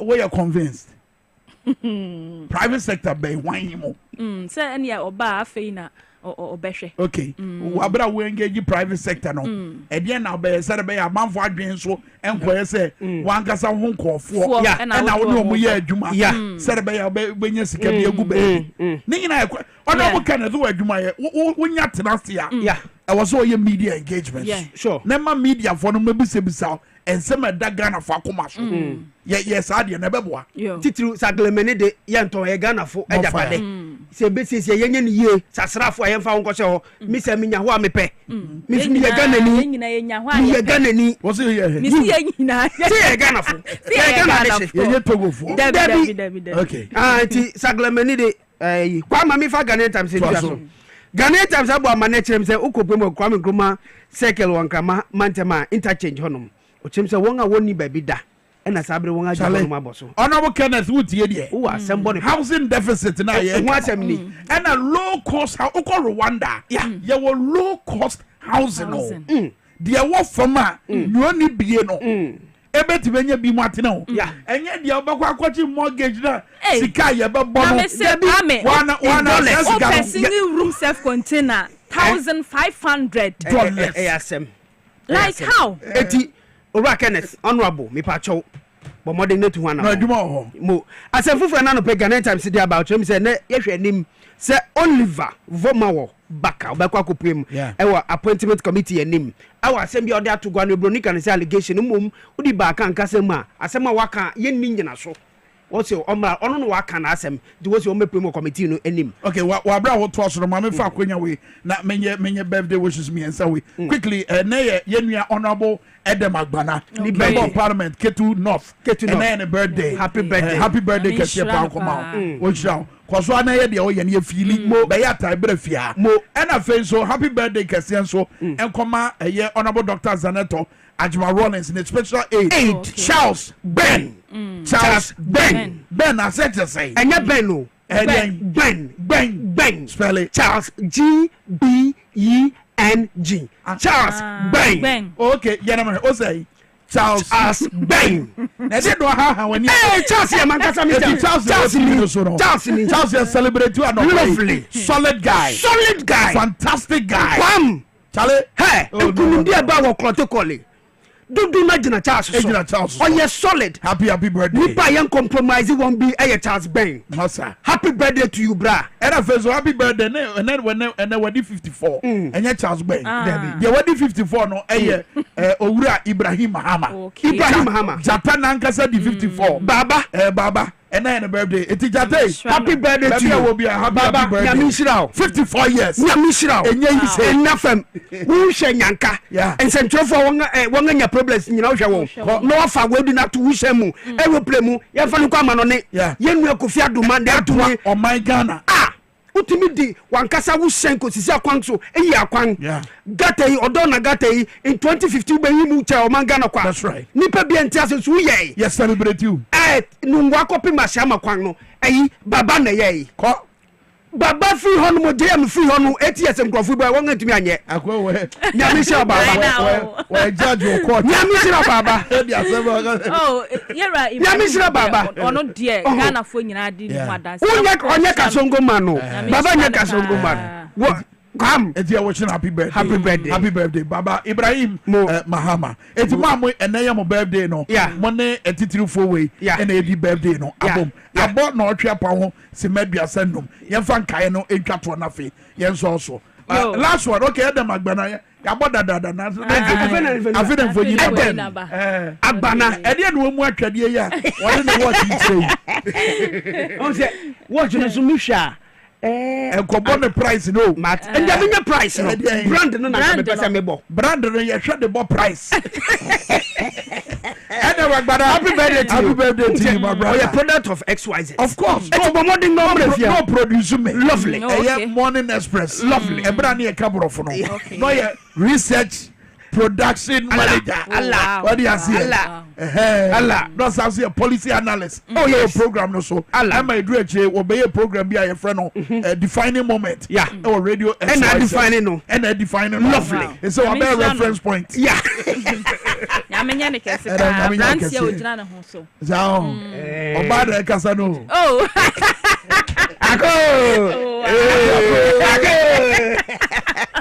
Ode ma me fabress sem no enwie da wonu manyafo Alhaji Mutaka Mohammed wono eneye interior minister designate na wode atudwa ya wo chese ko base ye promotion ewo ye bambo adwumako no ahodo emu a ebehwese sa promotion no eninyina so nyese bia enipa no wonye hu ye wo bambofo ni bi wo hodo mam sore a wo munye hu no ma da behu no mo pre promotions ho wo mo be ye adwuma na so mo man yie no ene wo se fatase ye promote wa na no ne kwan so ano no na enka ne subin mrahye bedwani wo mo nyamfo Eugene Buachi entry ena sa abre wode ato NPP members ni nyina anim se enida so ho ate o se munya rehye NPP members na enida so songo enida so ate 2028 and that's so hard the mom. You do what you entry or person call your general secretary for the MPP. And to a budget. And Rani,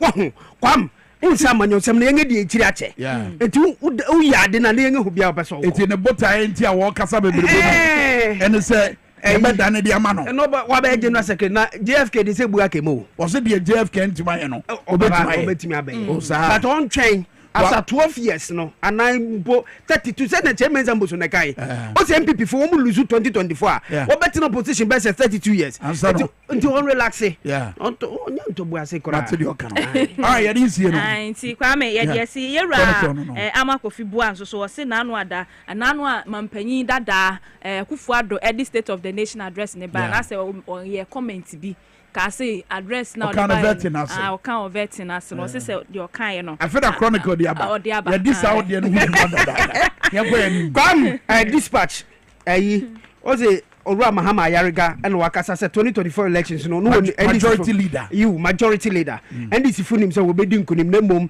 huge margin no gab no o say gab no one him say very huge like this and say dispatch mo say nyaba mo aba mu adwuma brenie mo adwuma brenie ya ba na ba ena kan twelfo panyin edema NPP amonyoko no chem say nkugu a wo mudi wo afi atwam na ba ye koto na nya sunsum nsem bia wo mo nyai na DFK ga say sunsum say no wabon no what sunsum say Ghana fodo nkokro moti akoto aba o say sunsum asem kwam ma me feze madam for Benedini Abdul wahabo e police ni e wahafo region dabi o police ni wahafo region and o say nyame ado wotena ye nyina ye ko support charity gardener okay yes o ya have regional minister designate one hwan meko parliament o assignment ko no o na say hono meko akofa stories na free aba your parliamentary correspondent go and sit down charity gardener lovely o chere obi abekwa akọ support mama charity gardener lovely and na omo beba eye appointment committee no adwumadi woni bibia ye wo ho amenko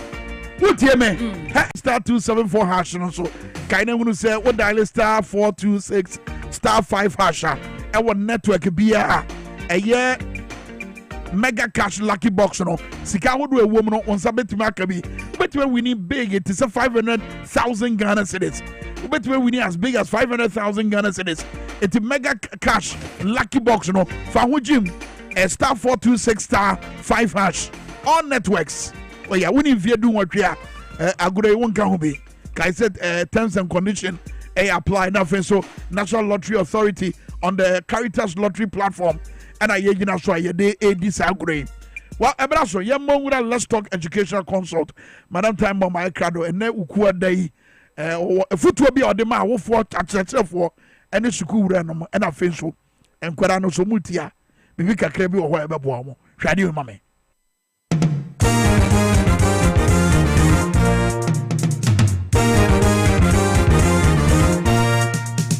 Let's talk educational consult. Nina for your man and titty and Omadisian home. Panfufra, you bet my fashion. Name more pega. Now you see, you lose God. Wagana, Nipa Bako, Najaton Hoso, Jumeko Bako, and Najaton Hoso. A this work as yet, the Nenso. Our Wadena, what the Bekutas are this way. A let's talk educational consult. And Nipa Wajaton Hoso. Ewo ahobrasie mo ene nimdie mo ene nyamesuro mo eye Madam Daitesia aka Madam Time Bomb. Madam Akwaba net say nyamina do wow samra ni nana me bo na this is oh Kwame, good morning to you. Yenya munya bayin wapo main nyamina do ma hoden wo ho nyamia se Kwame Minkah be rotating and anepe on power 97.9 FM na Damie na dada ni ende hona aside hona free da ho ada ahade our dame kain from a dietessa ampofo aka Madam Time Bomb from Let's Talk Educational Consult and a pay ensemble no maybe so na men kan show na fe to koto dwem wa wutrum na way to Carmen na kana sem for to koto dwem ama wanyo nyo na wanda wano internet and a pay men kan show them Obrayer bo nyina yer bo akwenye na enyimi nyina no say ye battery team enyim da ne kasenara na erikwa ejuma erba ayemewo de ye amawoba na seri na damuso na pomuzi na ehia zaye no ohia papa and mimi so the wa pomen. Do you know that a child's life is like a piece of paper on which every person leaves a mark? And mimi so the woba no wo fie no anabrabo why a plain sheet no. What are you living on? Aberdeen Edgewood to do. What are you writing on? What are you living on it? We yabana si yabeka book mbebe ba eya no wabisa den aso me Kenya na him fa na yezero. We need to be realistic in everything that we do. We need to be very, very realistic. Wo mayeri nyinarem or sefato sandem. Misia Azibi wo in cheche biana na mrete from mental hotel. So for paying mental hotel. Na nasamo Kenya na mede to education here no more from Monday one that your record maybe someone there. How is it going to go in the future? Yeah, but na here future say if you look at the way the world is going, it's not going to be better. It's not going to get better. It's not going to get easier. So if you're Christian life, if Christianity is a stuff for you as a parent and you think that in all that you are doing it is difficult, be so that you from the more soon if you think living for Christ now is difficult, wait to see how your children and grandchildren will survive. Survival no ena ohim a merbodo wahade. Ono no azmo kwa new mamre bisa dem. Aso wo PhD wo master say nya CCR with all the qualifications are enya as ye juma CCR no. The difficulty related to it no pono or done for you personally now compared to wombo from one adachi. Because if you Let's Talk Educational Consult, ye Watashi Nungwa Estate, ye Bella Kuku Municipal Assembly no, and we are on the Mango Street. When if you Let's Talk Educational Consult, I bring you the first junction around Bisa, the Municipal Assembly no way. In Yadu Municipal Assembly, we are 5 houses away from the Municipal Assembly. Yet try a number from Aze when it comes to preschool education, 8 months, yeah, from 8 months to 6 years. You train one with the Montessori education and then the IDEC educational program as well. When years from a fancy team, ma additional is not just about adreno or ye afrobana brabonara and a more kahu a obwa. The Maraso and years IDEC educational program ne kahu more years from Kokra or no maubano osia beyond what we say classroom activities pay. We go beyond the classroom, we enter into the world. Number from Saturday school, they learned about negotiation skills. And you can't laugh. Tama woko the woko akotazi. Now we had yes, we had a setting of circle. Most of them the market circle. Wow. So we had to portray it for them to feel it and know with the noise in changeable boom and all that you portray. So as worried no one was like, Charlie, ye ding into me pacho tisumami. Now this is how much I have. Where so he was 11 years. Wow. And he was bargaining with somebody who was 10 years old. And the 10-year-old was telling him that this is the amount I am selling it out. And so we take them beyond. And so with the early childhood taking the kids through education for their early years and foundation, the Saturday school knows more for entrepreneurship, personality, IT training, creativity, reading and writing into main woba and film. Teacher training is there. Waba Makwani say school na separe by teachers on what they have to do, how they have to go about it. LTEC is available. So do we have our consultation services as well. Kwame, this morning I'm in your say. So be and let's talk next operator for him. They can call 0249 069821 0249 069821. Now won't follow him on Facebook, Instagram and LinkedIn. LTEC Preschool Let's Talk Educational Consult and Madam Time Bomb page. And a pay amenyorism come if I'm from a tenor they know a lot about social media, what is trending. But they do not know when it comes to the world as a global village, the things that are trending, especially when it comes to the economic forum and all that. When you mind a woman about this scam on Ashon Kutukum, more pedaway, because of internet and other stuff, I could get all member from wheelchair to get money to buy data and all that, is going up high. No, in America, that we need to empower our children. We need to empower ourselves first as parents and as tutors and everybody in charge of Yanamwa Frama. Because Kwame say we as individuals, we need our mind to go beyond the ordinary.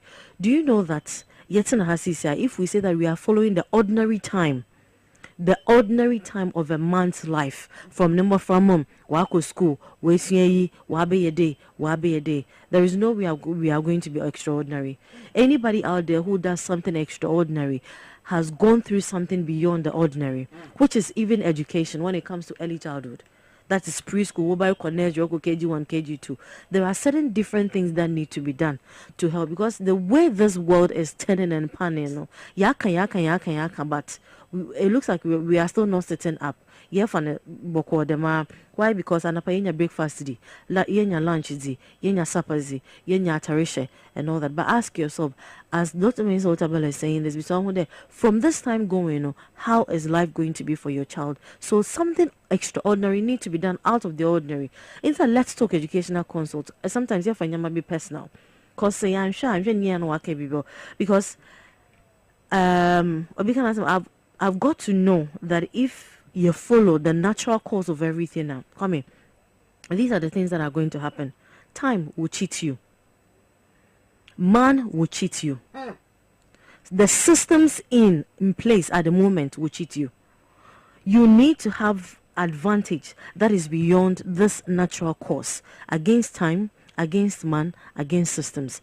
Are we really preparing our kids through that? Because sometimes you have to be aggressive and push the kids through something. You can walk to school, we can ask them ABCD 1, 2, 3, because they are kids, they have to go through that. Then the 90%, whatever you want to put in there, put it there for the child. Try and put it there. When you look at in some of our when it comes to child soldiers, when a child is really ready to take an arm and kill somebody in front of them, it didn't start at that age 11 nor 12 nor the 13. They took them very young, from 4, 5, 6, 7 years recall, and they will groom on. So why don't we take our kids through that aggressive process and also help them? Because if you ask anything better the more, it is not easy at all. If you are taking our kids through the simple time, I follow a page on social media, Economic Forum. Kwame, if you see the things that are being put there day in and day out, we get show. A babies are there. So in Ghana, what are the kids learning? Because you know the funny thing, because we as Africans and as Ghanaians, we feel that there is nothing cool with our educational system and all that. Yeah, yes. Yes, because we feel we are not aggressive enough. Thank you. And that is what Let's Talk Educational Consult is standing for and trying to change. Yeah. That, Masa, you don't have to take your kid from here to Abrochi and Sandway. Moreover, we have people from Switzerland, we have Canada, we have Germany, we have US coming down because they've heard of what Let's Talk want to do. And they're asking themselves, okay, and she said, Bibi Dema, why don't we push and get and put down a little cushion for them? Obi Basku ne explain it that this is what we are teaching the kids. Obi so they at this age. Why not at this age? Because I don't want time to beat and cheat my kids. That's right. I do not want the systems to affect them. I do not want the nature of man to affect my kids. So I'll be aggressive taking them through so that the ordinary child will go through school and step out and become extraordinary. Now when my kids are talking, yesterday when they were talking about the negotiation skills, do you know what they were bringing in? Their budgeting skills. Now they are thinking of the liability and assets to get them the funds they need. Obi kotade and a new refer koto xylophone, na new refree sticks na no use no. Sticks no the bobo no new refree. Now when he came back and he went to the woman, Queen, who was playing that character, told him, oh, made them mao. So it became an argument, meaning that when how many of our kids are opened up to the world like that? The world is no more like first means more to know. We need to give our kids the heads up. So if the person is telling us that Sisi we are a woman, yes, or a difficult be someone there, how extraordinary is it going to be for your kids, your children and grandchildren? That is why I'm passionate about the kids when it comes to education. Maybe someone there, minya my papa more taking me through in Yamabi, Mamusiaze, Mami call a little beyond learning all that I have to tell. There's the baby some there. So why did I decide to teach? Why? Because I told him where I worked from Vodafone, from Tigo and all of that. Why did you decide to teach? I'm saying the fear for myself as an individual, for my children and children coming in, because somebody needs to set up for the kids today. Osana mebo ba brome 70 a mobon pede nyame fa ncheme. Me yanam ko hospital no wo mkofie ko wa moko. So Let's Talk Educational Consult is here to tell you that the future is not going to be any easy. It's not going to get as simple. It is going to be extra. And so let's take our kids through the more ordinary lifestyle. No, young, a little bit extraordinary. Let's be a little bit aggressive and beat all these time and the systems and everything that is being put in place. If you're nature con Wateshi Nungwa Estate, yeah, Ben Lejokuku Municipal Assembly, call us on 0249 069821 for enquiries. And then visit in on Facebook, Instagram and LinkedIn. Let's Talk Educational Consult, LTC Preschool and Madam Time Bomb. Kwame Minkah, and then let's take the kids through an ordinary to become extraordinary, to beat time, to beat the nature of man, and to do what? The systems. Thank you. Thank you, Madam Time Bomb, as always. Oma and come on here the normal who you bet my year, Edia boy, man, Totofe, one on ne, Oma Mumu, Apeja Kakrano. Way a normal yeah bebo. Let's Talk Education Consultation in Estate or behind the Lejokuku Municipal Assembly. With my promo, I was 0249069821 0249069821. Let's Talk Education Consult, building the future through children. Yvette Kwanza, a deputy women's organizer, Ma NDC, Amanyo Kono Wadenta, Empeswa. So, and I think so, Mami Victoria, name Abdullah. I also was gone constituency women's organizer. One more fear. A bands I see a yaji abobo boss what it you Agricans asino.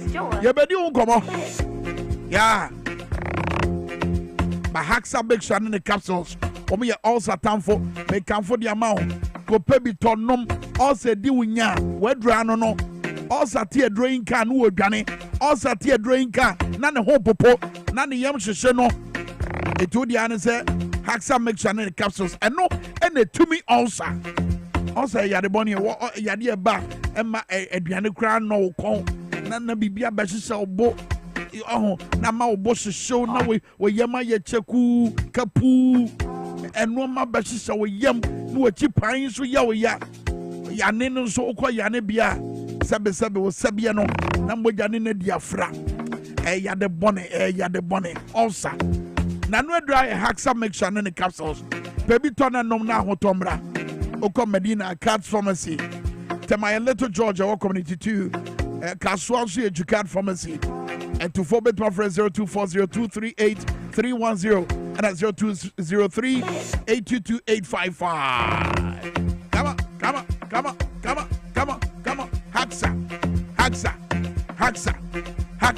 Haxa make sure in the capsules. Also, town for no. What was your for your Guzua? Yamamina Fishapa, every high sense. Afronita Zia Fishapa, Dance God Zia Fishapa, Samsona, Nanama McBrown, and Zia Fishapa. Yet your meaning, Mamma Fishapa, and say, high sense in Normandy, Amaza, yet this way you're sorry. And no my papa, say electrical appliances, say TV, fridge, iron. Oh, air conditioner. Bowda high sense. Showroom what Ghana Fanana. None of my papa pebito. And your everyday prices for everyday people. Yeah, prices never bubble high sense and woman. And your bottom far high sense. Everyday prices for everyday people. Dr. Agbozo Subin Kancha Meme, Mahua Diasa, so Mumran in Chang, Brad Dr. Agbozo. Said about Bessie, O men's seminal, a Bessan Babio, O men's seminal, O Brante seminal, a Bessan Babio. What a pim and theater. I shall say for 1 minute man, 2 minutes man. Also, Nanti chat, Nan any gem refie. Okwashimana obey him, Agbozo Herbal Clinic from 0241-750-282 and at 055-740-696. Then Krabatana Waterman Community 25 Savannah Junction on the Deftraco Estate no Nedian from 0557-402-696. Agbozo no. yɛmfa ni agorɔ. All right. Your products come be a yɛde ba bɛkyerɛ mu ansa na ɔman no atena ase. Kojak Heba. Radio so mo etie wɔ radio so no bobati o mo ka ba ma mo hwɛ wɔ TV so no yɛdan ho abasisi yɛ ba ɔman no ɛtena ase na me ne ma na edi nkɔbɔ ɛma nimdifo abemfo mienu ɛna me ne o edi nkɔbɔ ɛnkɔbɔ bia sanso na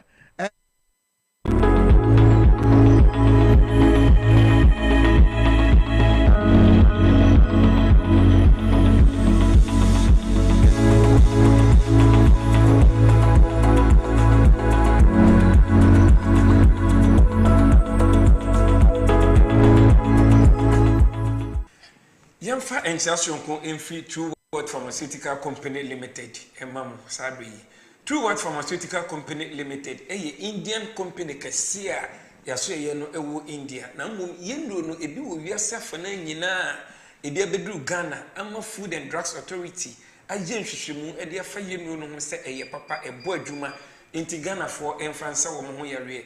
Enu ye de abadwaman so no edoso. Na mum ye di kan a mekasa fa ho True Word Vision Capsules nipadua na akwa yen kan ye nyankopon de ma yen yeni enti abibia e wose ye ma yeni ehu hia yen mama me pacho wako hospital na doctor aka cho se wanya glaucoma ana se pressure be wani ni so a wonu munura na so enko obi da so ria no pa ne nani no eso aye ni wisi wo hwe light a wo hu ne blare obi wo ho a ade ben na wo hu no e wo akiri nso a wo hu no obi wo ho a ade sa na esuma duru no ne yeka ne night blindness no uyi obi a uhun sensunso we nyina bomode a na hwehwe True Word Vision Capsules India hahama ene yakeka boma ye de aye abandre na True Word Pharmaceutical Company Limited ye duru no ense yare ahodo ye duru ba ko bia no ese yare ba ko me pa cho uyi obi a wanya cataract anase etesi wani so a bomodi ana hwehwe True Word Vision Capsules echi akwan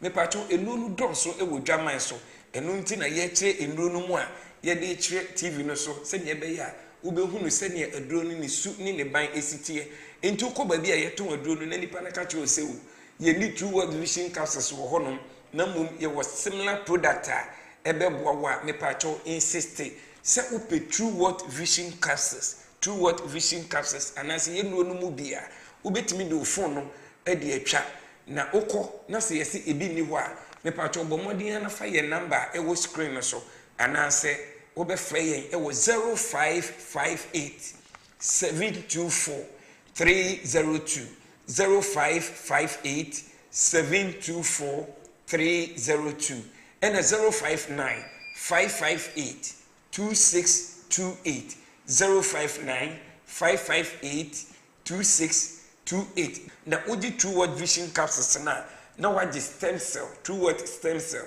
e di aka ho ama me ni titiu ene mu a glaucoma anase pressure no edidi mu akọ akiri anase wa etesi wani so uji na mienu no bu mu a ema wani yare no utimi enya response anase ohoto ententem na afi yesan so ewo True Word Nerve Alive no eye entinimu adwuma anase esa entinimu yare me pa chawo wonya entinimu yare a obom se wo ho no ma na wonsa na aye otititi wo ho na onan aye otititi wonante a na yese pin wo onam anase osire no mu me pa chawo obi wo ho no ma wonya diabetes anase stroke anase hypertension me pa chawo wonya san yare we nyina elidi to entinimu yare enti wonya entinimu yare na aduro ba ko a ebeboa ho na ebetu entinimu yare na ase eye Nerve Alive eye do tatahwe a ewo dwaman so me pa cha bomodin a na hye ne nsoma me se Nerve Alive no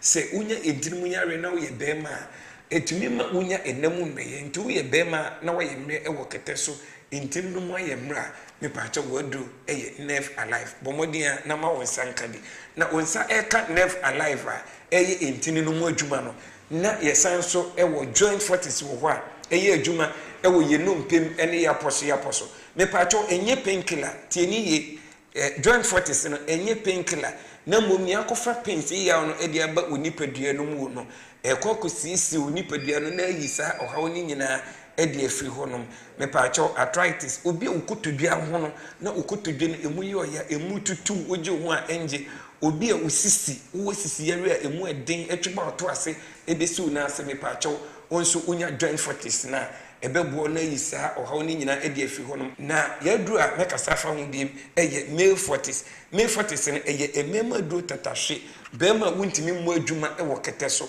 wadru eye male fortis bema de ewo so timi gina onanso brane me paacho bema ukosini ma 30 seconds na wagya mu wontimi nyina so nche obema na afo aye ketekete wonya male fortis na ebema blood mogya wose pompi ko bema no mu no ebe pompi akum ama ahoden atumi abom na watimi agina onan so eduro no aya na picture no eda o screen no so fa fu lutwa uko baabi a yeton eduro no na orefi eduro ni dia fa che nipa na oton eduro no se wokacho se ebi ni ho no ma bomode a na fa ye contact number eda screen no so it was 0558 724 302 0558 724 302 and 059 558 2628 059 558 2628 True Word Pharmaceutical Company Limited.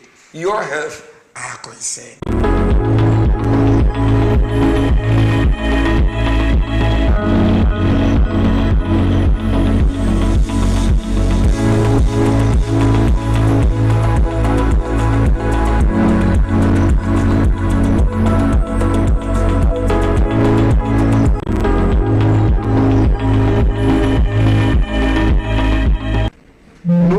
Armed Forces that I know,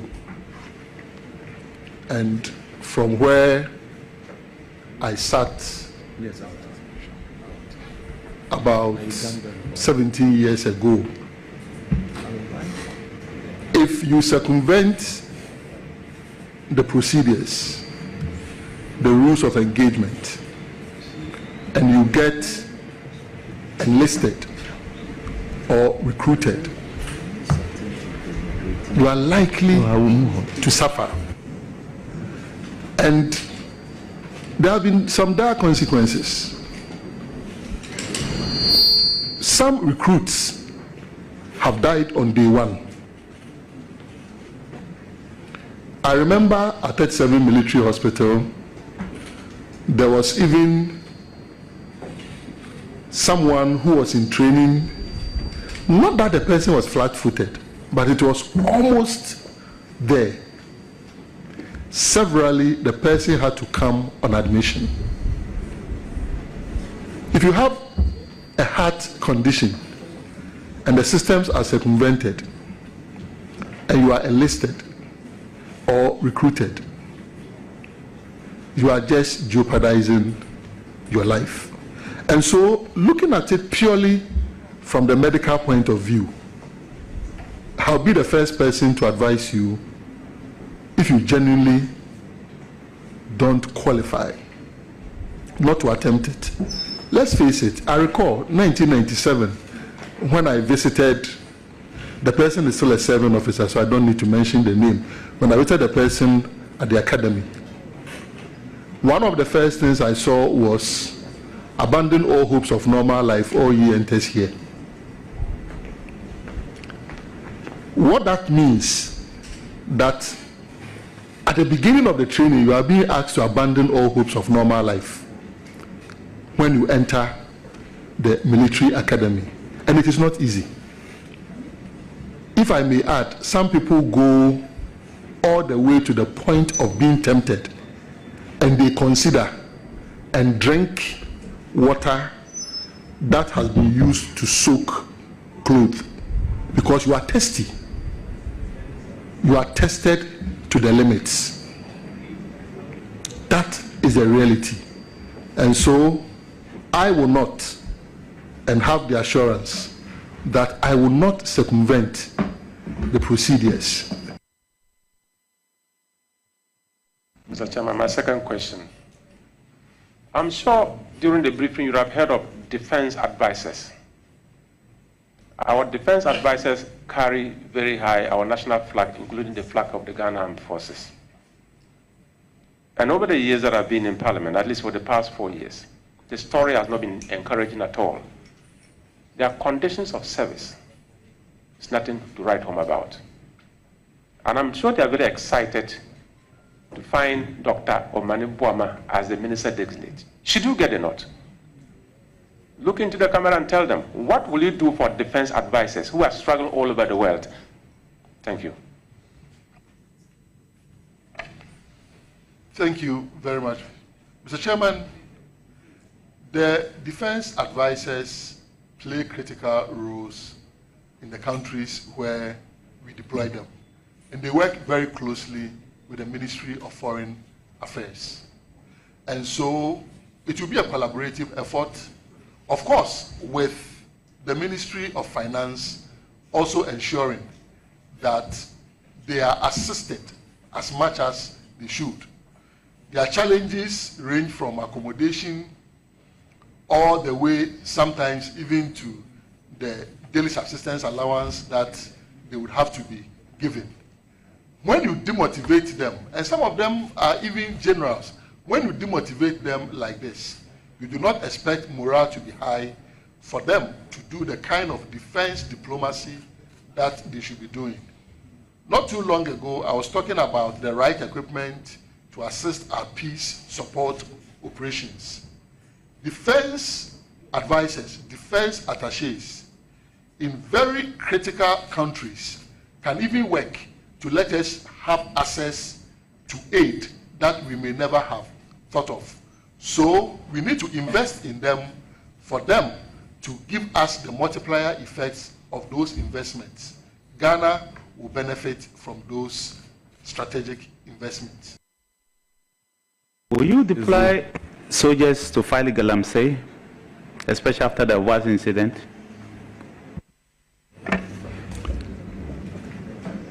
Once again, the fight against Galamsey should not be viewed purely through the lens of soldiers going to fight Galamsey.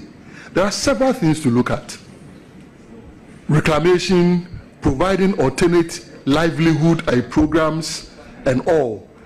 When we are clear to the people that these programs are ongoing and they are going to yield the needed results, you'll be surprised that once you are showing people of alternative livelihood programs, you may be able to reduce the numbers and the police may not be that overwhelmed. But even if it has to get to the point where you have to deploy soldiers, there are several factors to look at. There are UAVs that can do some of the things that soldiers go and do in the forest and in the mining communities. You may say that, okay, the UAVs may not even have weapons. But Honorable Minister, or Honorable Former Minister, you know that there are even weaponized UAVs. That should that become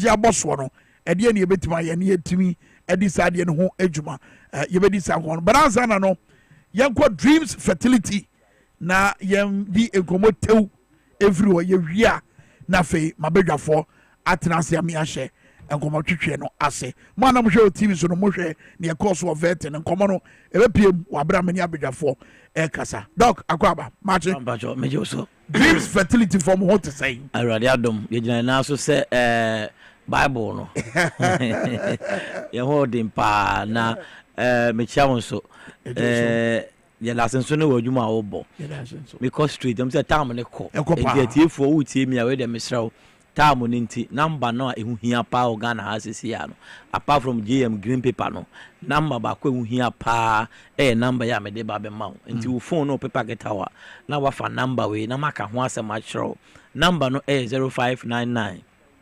555 220 0599 555 220 and 0597 225 388 0597 225 388 and 0597 225 389 0597 225 389 number ya media man we award number Ghana hadi ewiase nyina award number na media man oya warefo ana oya oba na obema opa wo award ho ya den ma o mesrew dream fertilities pe ena ye clinic of abaya atena UK abrochi memu a edi organic medication organic meka organica inuani no ene haba akabomu a elisa amanfo yare a isi kwan ma awomba number no 0599 555220 me pacho uyo ba awone mbakra uyo ba unya miscarriages ufa yefra na say ana wo de no kra de mbakra da ni ameka che oni say Dr. Penny or that Dream Fertility Clinic no oyo bi a wakọ tibia no mu pen na nia nyame nam so ma ono nso ene wa afa ne ma nyinyi abedi oni mo ye adwuma no ena ono nso de abraw san say oya midwife Penny no wo UK abrochimemu ene osido nia mahunu nia matinti e wo say me bana bibire na bebeboa Ghana for enye Ghana local organ herbal medicine we ye abrochimemu New Zealand ena UK ena ode aba uyo ba wo tie mi a wo mpo no wo de wetwa bra wanya menopause wetwa 45 ko 50 kura ko 55 nanso unwo da wo pese wo number ni 0599 555220 0599 555220 mi free ya na wa hyase me bubu na wa hyase efre wo pese wo a wo bedu Dream Fertility Clinic tie ni ye da oba bedu Dream Fertility Clinic no wa wanya menopause mpo asem na me kan wo bedu wono ma frida edi kan kopim 3 weeks and they do any mono e was ye brabium natural menstruation yes and reversal back to your youthful age now wo ba na nka wontu kosua wontimi nya hwebie mu no yes am watu nkosua bi eno ye nchia yeto wo bedu hono ma wo besan ye brabio wo ye branso de automatically wo betumi afa yefunu tiem ye me say wanya menopause na wanya 45 years wo de wotwa bra wo pese wo untumi wo anase wo da obedu ho no ma ye wadu ebe mawa within the day I was actually for do no copy the 3 weeks e was say wo san ye brabio 2 wumpa wo de wunya 30 years 29 or 25 27 28 o menstruation koyi e baba kopa embabiem obi wo no ma 3 weeks 1 month 6 months ni ohu ni menstrual cycle da ana ombu ni sada obedu Dream Fertility Clinic ho ne yemo wadu na o period no enya se yemo wadu na about first month second month na jai ye ma ho no na clear ama de bi asi menstruation ni kwan no abie forever wakoye operation fibroid operation ana wakoye abortion surgical one ni bi ama menstruation no adane udu dreams a ensi bio onso obewo afa ho afa oba obi a utube na block tie ni tube na block we New Zealand any UK medication and that treatment in the mouth tube ni say asay utube ni say block untimi wo da okon fa background timi wo aje mpaye achi no Dream Fertility wo hono mu a utube ni say asay abrayan tonchia number ni 0599 555220 and 0597 225 388 0597 225 388 and 0597 225 389 0597 225 389 uyo bi awo fibroid na ma ofu aye kese fibroid na ma onya ofa yefunu na asay ofa yefunu na asay fibroid ni akwala no e di aprapre ewo ahodi enimo ubedu dreams aye wadu aye ma wa ma fibroid nanane nane enya se de se kan be kan anase bibi nane na wanka se wonto wafuru na atripu no atomu se ton bra Dream Fertility Clinic number no 0599 555220 obema so a yesu low sperm count ode ututu a enku aboa bia ana obema ne ntimi nsori yi ana se obema no kwa de sesi a na agya na humu me pacho unu yire bra unu girlfriend mo bra mo bedu dreams a abrochimam ne de aba Ghana ebi ni babia enya matra makoi awo hunkuto na doctor hwe onsa koku onsa stroke onsa yare bia apart from awo enunti na America che o se obedu ho no mo a ye rest assured say onso be wo afa ho afa oba bra kwa me se be mbo na ma me sorry number no 0599 555 220 0599 555 220 and 0597 225 388 0597 225-389 me mfa location in Tujwa ufra ombeka chora Kwame eba wo ho nsem a very sensitive obi wo no ma o monitors okra wagidi sa uniba enti coded area ufra ebe kire obi a appointment basis na wafaka na wabedu ho no na ne ohia bia no ye de aboa wo nyame hira wo se obeko dreams me da se bebre me da se ye be dreams na ya be pe ayaresa na ve hoto ne ni je etma pm aba ye busua for DwaboAse upon 97.9 TVXY the man tenase ano no ebrando kopa na mabedwafo mami Yvette Kwanza where deputy women's organizer ma NDC amanyoko no ewa dentam peso so na Victoria name Abdullahi women's organizer ma NDC amanyoko no ewo ayaso was gone empeso so me no na tenase ye bedi komo bedi ka appointment ahodo His Excellency John Mahama so far said ye normal AC ko omuhunu ne say of course hard castle on some no sa komo na gusu e koso e bi say oba wagina ma no ho ya tete no was standing up for herself. Why should it be seen as say wodan eniamon hunsem edi en komo e koso sabre and afen so koko your friends agric ministry and say and agencies at the baye adwuma ediama on my Ghana amanfo bia encourage no and also yan komo ayebedi adope mama mabedwafo akwa ba prince on yan komo na se bye bye so prince no said the time no kormani abrepa no krabo apa onsi madum kro ye ni bre beti an se no ndu aboya pon mama no akwa ba yeah Yvette yes bibi aboko na moso ai kurekram za na said the hard castles ya hard idea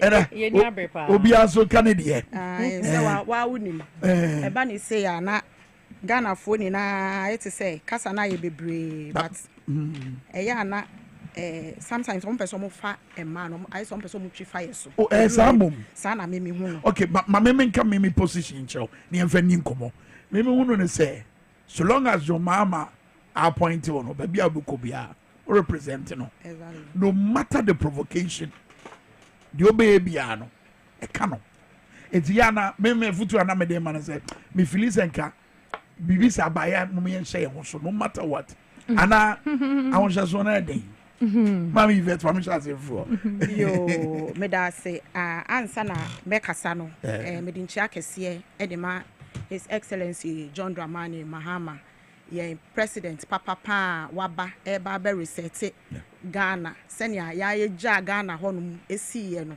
na ene waba no e wose ni na yetumi eboa no na nani so ade hu a owoma Ghana fo no etumi bem ena miami MP so Mohammed Ademu Ramadan a ya retain no for the second time me bin see that wo adenta enam ejumadin a ye ene me constituency e ma no branch women organizers omo ahofama etuhu ache ejuma omo ye de bomu e ma yi na ye hu victory a ye hu wo adenta no me papa ba ko ye fe no Mr William Ewuku o send me message say o hwe me pa enemy akasa me deputy Raphael into me chia obia enti senia wo kai na ma chia ma time na ye den aso senia ye kai ye no e wo musa ya na eduru me bia abotere eye esi abotere ewie nkunimdi enye bibia na wo say yetumi eba abonten ebe kire say yenso yenie most especially unim say wo di brebi ana say ugina kuobi anono na wo say ya ho brase no yetumi da na di e wo ba bia very unfortunate and in fact President Mahama futu kese pa sa pepe some go ya adwuma ma no mo ma ho brase ni akotene wo mo adwuma yo ti ya be say omo fa nche na bibia anye den enko boko because em say ye maame na nkasa no wedi kan ye den apa acho nti ye ma ni ensi ho no ma na ye koye anim no emma eya ye hu senia yedru nipemu anase yedru baabi a ye bebre ye ho ase nyese wo bre wo ho ase a eno na eche se ebia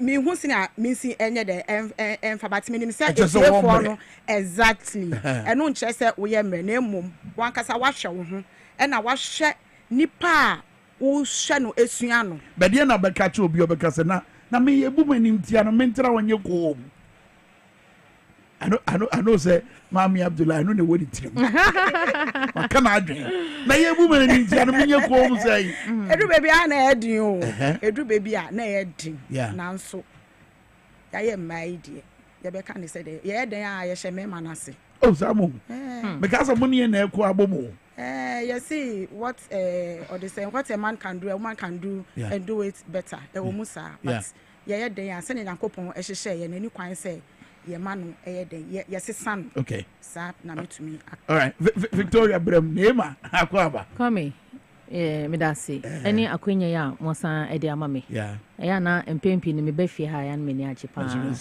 because asumdwe e wa ha ye de me de nchia kese koma ye chief of staff na darumanti na ene yenso etimi enya no etimi ni Ghana for edi nkita ho that's right na ejuma nso a obo no eso ani pa na mese irade mpa ye de ama no se ombo ne ho ban no man nim de sonko obetimi e dey discharging the duties no effectively the asidanso ekoma ana senchia ekoma ye constituency nyina ye waso we so gonti true men nyina ewo ayawaso we so gono maya so pa omuti na ye chia ye MP so honorable John Seto Demelo Kwame in sama nano esi ye no regrettable Hardcastle versus regrettable minim me maame MFA.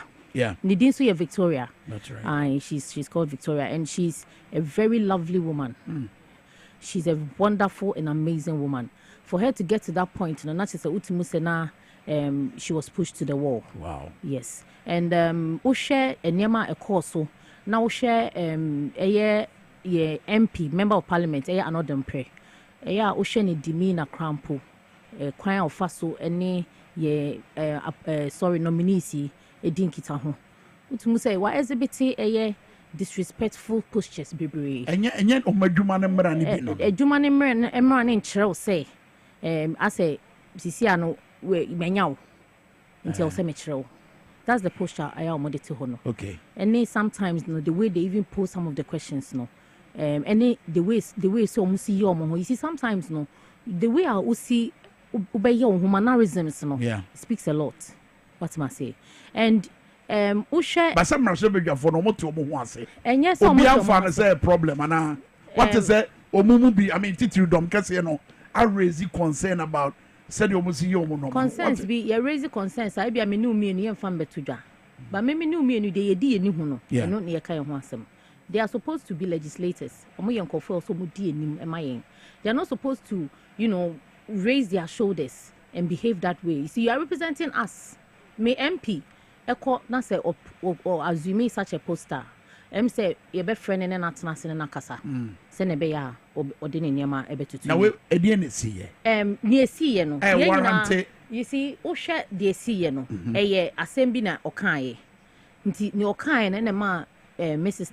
Victoria MFA eno so oyi na no and o hwe na afiada ne yiya no nti wan so as a member of parliament if utumi ye din na utwe mu ko yanka den na beba utumi say ono akasa no oye petty as an MP no oye petty you know how women are Emma and madam for be a woman be can say mo say nyame obo ne ma onte ma se be ma obetimi ate e ma se ehu say ma eye subia e wo say emre sei e wo say menini dili wo kwan we so emre saying so I was menini dealing with crime with so not to say who say any panel see a boy abaso and I think say a few men have mastered that. You see, if you are a man and a woman is able to make you angry and push you to a point where even in the camera simu so now in a year exchange say I don't think say is the best.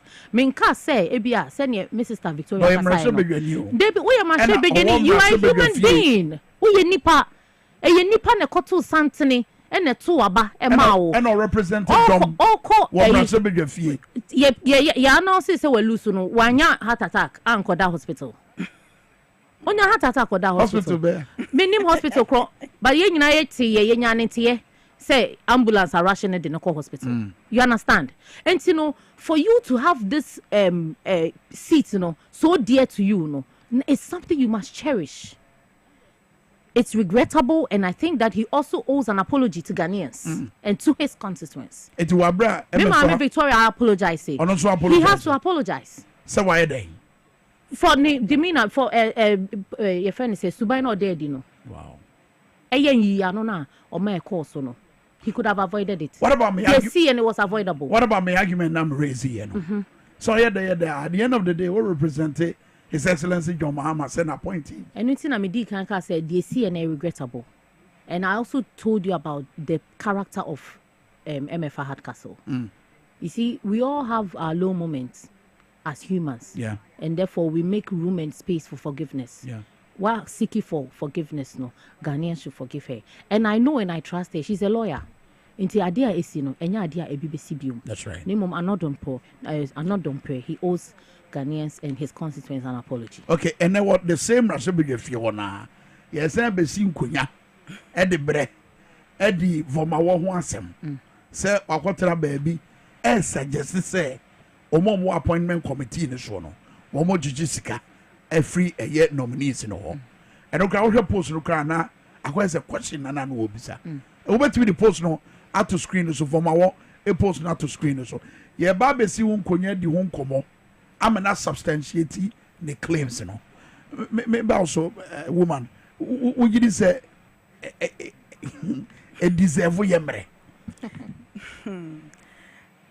Because I'm referring to the appointment committee. A deserve yemre.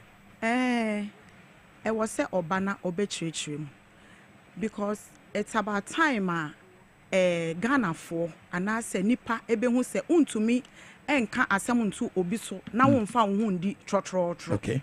Nia wo ye no it means say ebia wo evidence a wo betumi di abaye den aba abekire. Sabio mpanyifo enete ho ena omaye adwuma so na omoye den omoye. Adenti na obi ba abesom a e wo se otua sika. Oma wo bribe ansa na wetumi aye den wetumi appoint no ansa na waje na asem na aye den atom. Then it means say omo mobile ni na omo nye competent.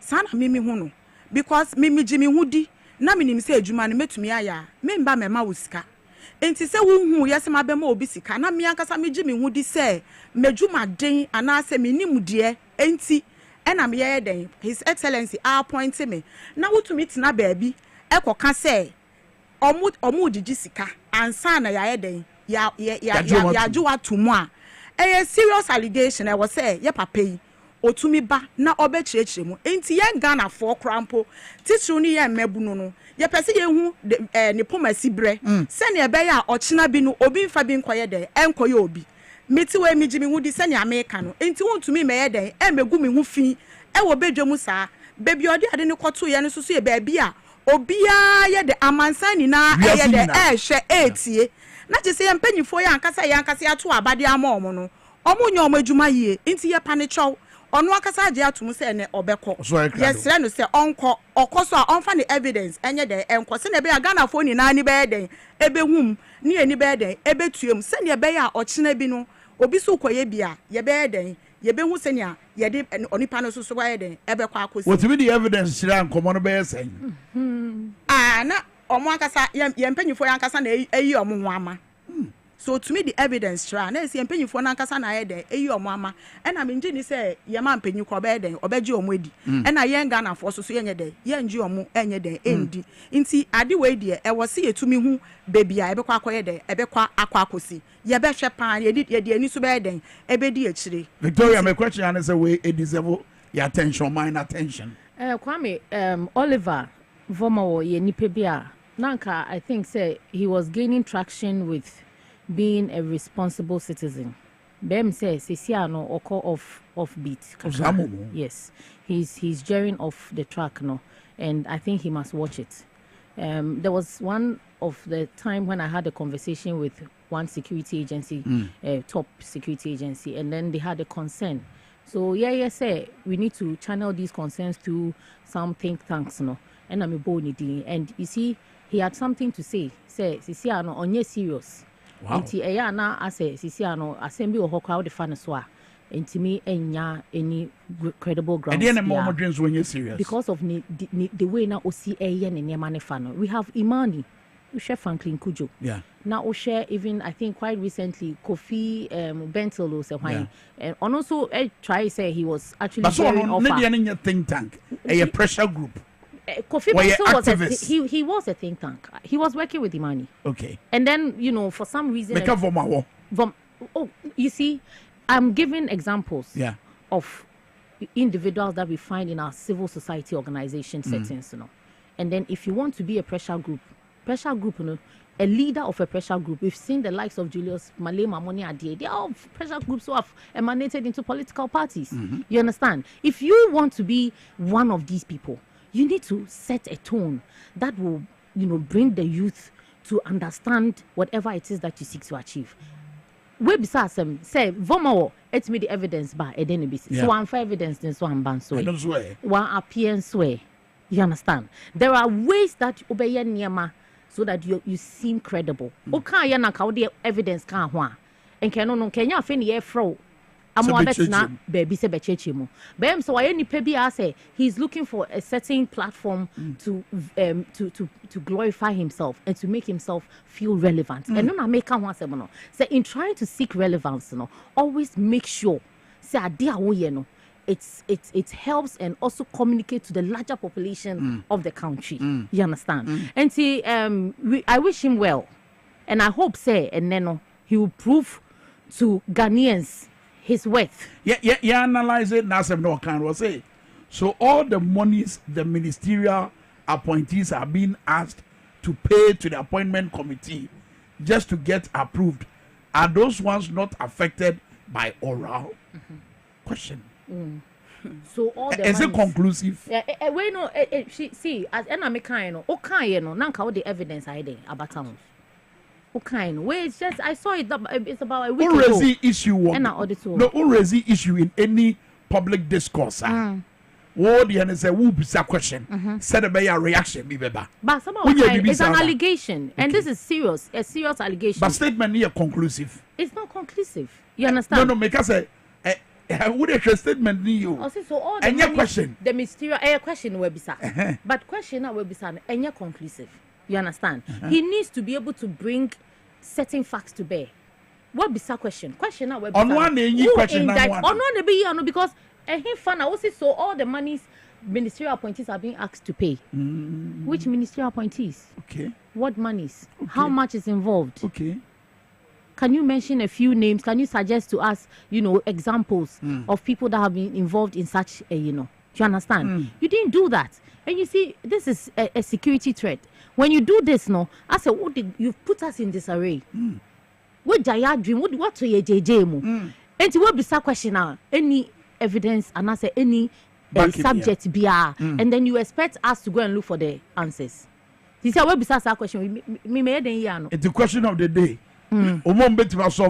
Appointment committee. And even you see, in this situation, this instance, he Oliver Vamawono, me question. Wow. He's the only person that can answer this question. Because baby Ojina who say Bibi sa ekoso we two question we e de amaye no. Obetimi agina sa ho na we yi Ghana fo ano a nke be boye. O ka say no ye o san bisa asemi. O to question bi ma me say se wa me. Wa man so na ye kan. So when man provide the evidence e dey na ma odwen sa. Credibility crisis with Vamawo. Niema bebe oye hwe ne okoye ni pressure group no eko fight galamsey. Who dey we oye. Ma ko to key police car no ayo dey. Also no immobilize the car. You can't immobilize. When him say ebeye bibia. So it's so mo nipa no block car.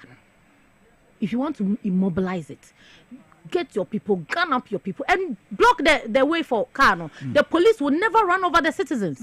Never. They can only try to disperse you by using water tankers near there. You see, that's what I'm saying. Say, we a lawyer, so you need to understand the law and the principles that governs the law. But he's not utilizing it, and I think he's becoming a boredom to us. He's becoming a problem. Wow. Brilliant science and maths quiz. Science and maths quiz. Yeah, I was here solving Oliver Vamo. Or a problem. He's a problem. He's a big problem too. Yvette, finally on this one, who knows what is your problem? But Kwame, one was saying a question. No, it's at the end. I to say onim onim say and I say yahye say nominees no mo ba sika say and was some mo so what I say and na utieti te say na Mrs. Tapenyi eken I to say o ya edie so ne nyama bi mu a oye no ensisi so apanyo so NDC ni eti NDC adwuma no oye ya na mumie ni nyina mo so ya secretary so ya mpanimfo party ni mu eti mo adwuma ni ana menji ndisa when your NDC adwuma if you are fenyo ho na eba dia no dey I mean it's something that in see funny serious you understand for a minority leader minority micro minority micro you see no mo person mo betem and no na ekofa yes sister me fan sense em here then eba and you see emotional intelligence one aspect key aspect we say as in parliamentarians it's one thing that orientations na dey ye ni nyina na we say you try say betray ni that aspect. And if asam kese no aka no privileges committee bit ma from emotional intelligence me say they should just educate them on some of these things. All of us as humans, politicians, we all need to go through it because obi wo honoma circumstance ye de ewo ni ba wi ase ana say entity a onya ye no wentimi enya akwanya amfa sa nyamanim obi wo hon so a wi ase a ye de ne ba ye wa fa tu eya wo bebre mu enti na eno sa no ohia therapy I bet me a building in that regard. You understand? It would you say no motivate avenue money e ka say conclude say for my NDC ana me ono NDC ni micro minority leader no me nim ngina so a o de kan say gentleman here NDC ni I don't know obi an challenge no committee no so what kan yes isudua obi an engine ni the fact say obi an di na echini no enche say no kre say guy near NDC ni ebia ne pressure group niema na oye no omo hu ni say oye in favor of the NDC. Okay. And I say oye no kwan bi so a etia omo aban no sabre no etia omo fa hudi so and I say e show omo so nti no enu nti na obegina so akasa asem na ebia ne ne ya adwe na enu mpo no at what point ni hu say former wa share NDC atare ene ne nkofo akogina ho no ma omo ye de omo ye enu mpo da ben won so wa share NDC atare affront any of his organizations na na say ni group ni so omo konkoye bibia o share nkofo kutupa omo ko bia say red ene omo Ghana niema ya na express omo nti ena make say afenyo eye micro minority leader no asem o kan no engina so a owa o de be kasa abante ni NDC and sometimes nya bibia na yeyi ano nti na committee no obi o ha wanye de wen yi ano and it doesn't mean say the ono kan no correct. Okay, Yvette conclude the point na we make enough for call and Zazi amanfo atije aboso yiso eno ana me kan ye no sisi ano yesre Ghana for se obegu obi hu fin die eya na enye because it will go a long way and na nipa ne betumi ayeden abeje ne ho nti ye bibisa na eya amoma ye mfa sebio we kakra ento ho se ne be ya enko affect obi because ye de yo na anya wo ya ye njai wo fayo e na nya wo de ye wunua no e wo se hu se ochina bi ye de betumi di ayede ayo esisi bebre e wo ye party simu aye we ye dada brabo aye de ye boy esisi bebre into moving forward no se wutumi ugu obi hu fe betumi do akogina court but se do si ka se ase whole party say from our oni nyina so bia asa wo dey wa conclude o sa pepe because of ni e bi mu aya oye ni nti e na me so me gina so America sa ba so wo a ye ni na ye be hwe no e wo TV so ba wo dey beba no ready based on ye wunim wan hwe obe patch on on ana wan hwe asotwe bi besi on obetumi apacho sa na me dey bi hu no obetumi apacho e na opacho so a minim say mpanyufo so ewo asem on be den omo be ka akere no enti wo de ma ye ni na ye ntena ase na ye nhwe but ye moving forward no ma ye ma ebi nsi biem se wo ni nyina so enkogu obi hu fin se de abufuo si ba anra no se wo tu omo appointment committee no fo a ene sen kwa ben so no mo handle voma because look se wo bufu obi na e wo se wo toto na no kura bi da dia wa ha be popo wani by the end of the day no onko awo kasa na abete ne deɛ no wɔn a wɔnte wɔfutuo no deɛ how should they be guided by nea ɛkɔ so ne nea wosu sɛ ɛwɔ sɛ ɛkɔ so ne.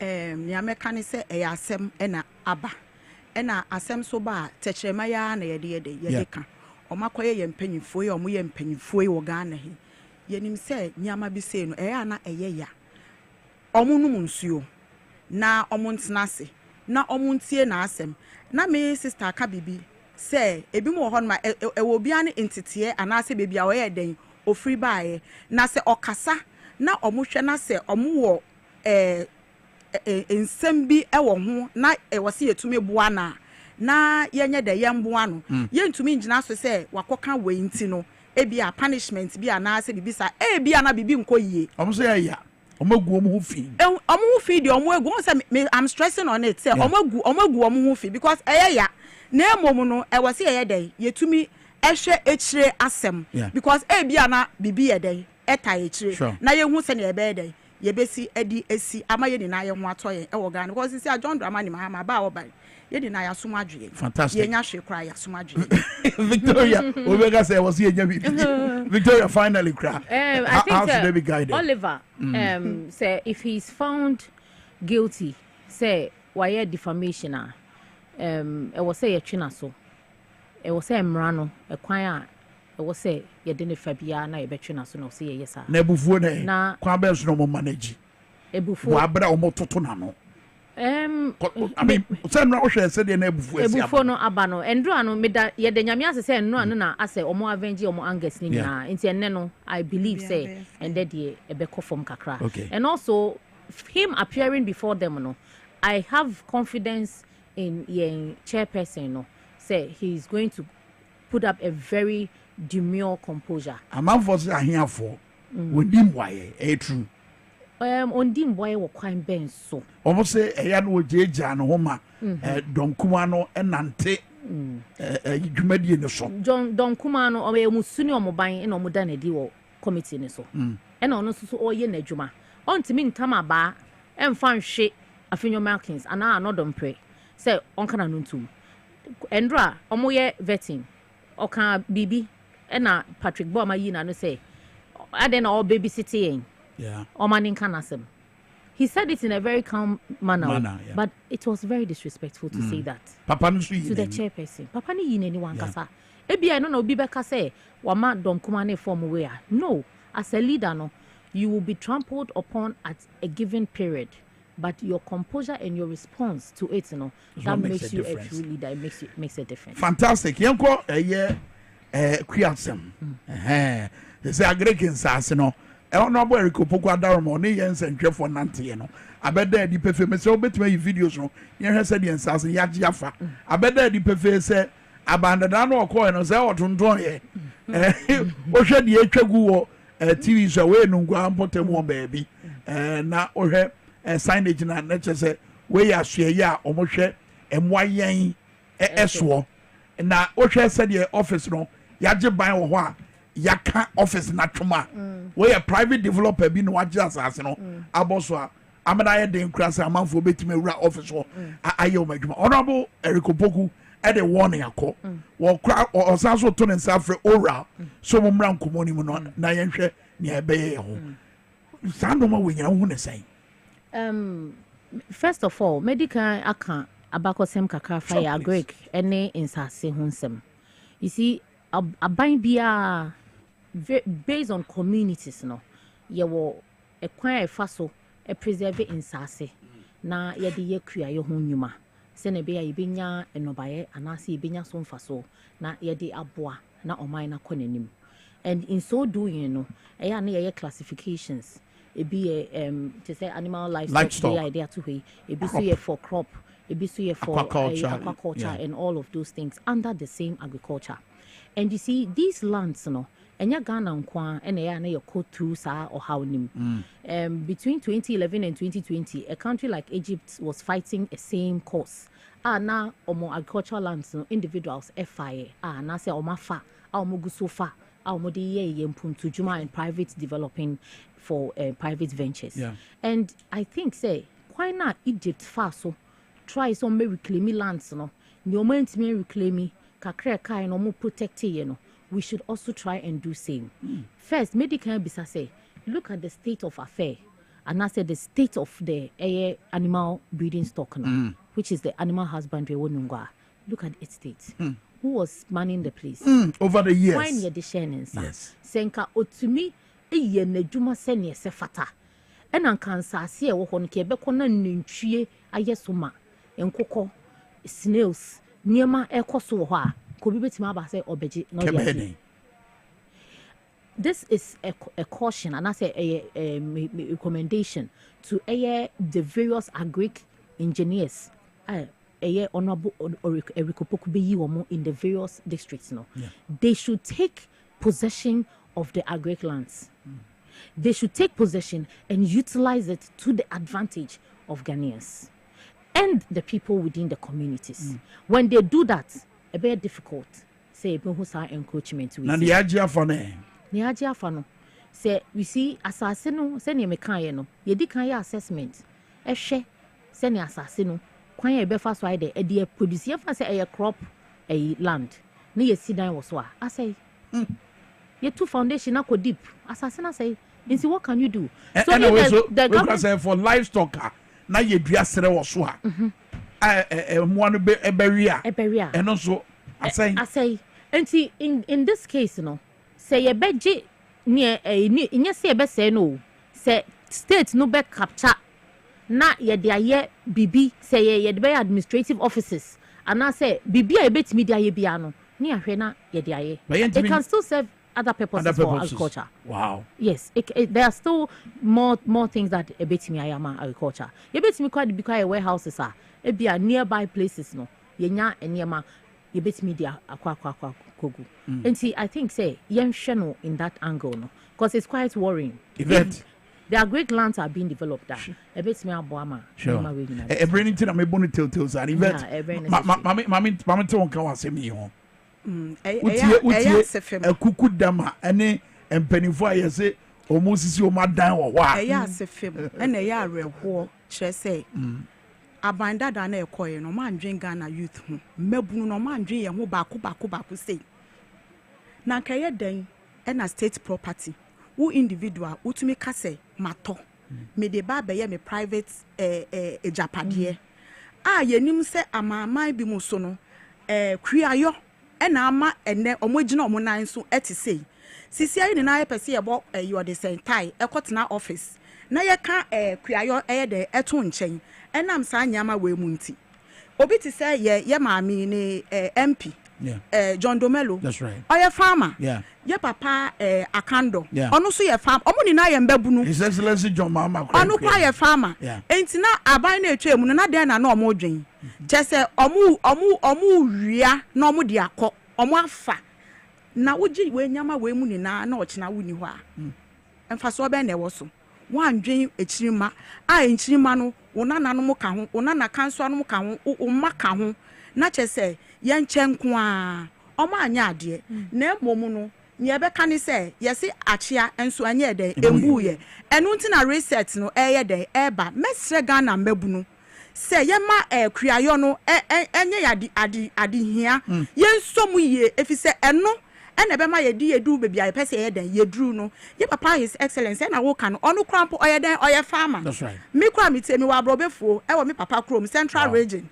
Dachi bia no minim se eye yie mame a metimi V8 mu na ya agriculture no na mame aye dey medu baby aye du enye se ma akotena office nko a nti e pom achow yesre Ghana sisi ya NDC aban ababeji yesi e ba be reset no sanyama we ni na e wose ye jafi se eye aban ejapade enye individual na wa akoto no unim se ye aban ejapade na why na ton ma omo eno na ye asem no umba hunu ye pese ye hu omo tonsa na omo soso ya wose ye de omo fa emra kwan so efiri se omo ni mo pa na omo ye nua mo nsem omo bu omo ni egu so e na omo anka se omo ye de omo acha afa nti e pa omo chow kuya ne de youth ye pese ye nye omo nji sansa ni na emfa mai because to say appointment aye enye na na betumi akotena office ye betumi divert so aye de afa ho abra your friend is saying Women Development Bank ebe ye manu titiri ye be kwa kopɛ loan ne ye de akwa akɔhye kua nim ye nim sɛ ɛbɛboa Ghana ɛbɛboa ye so na aboa ye nkyirima ne so nti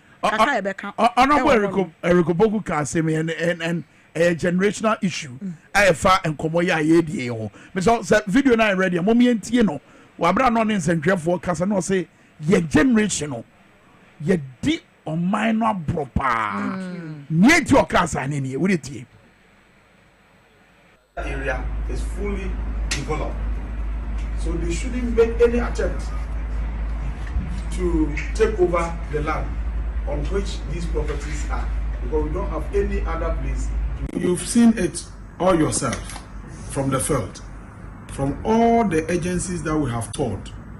One major challenge confronting agriculture in this country has to do with encroachment of our lands.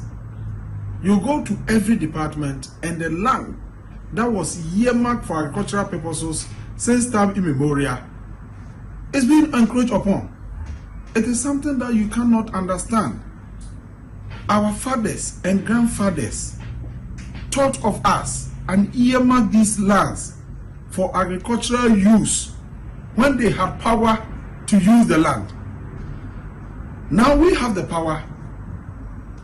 Instead of us preserving these areas for the upcoming generation, we are messing up everything that we have inherited.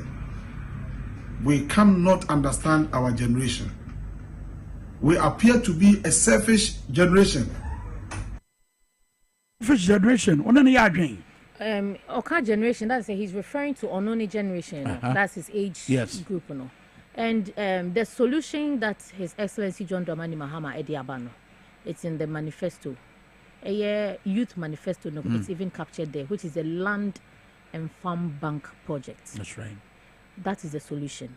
I want to commend him for a good start.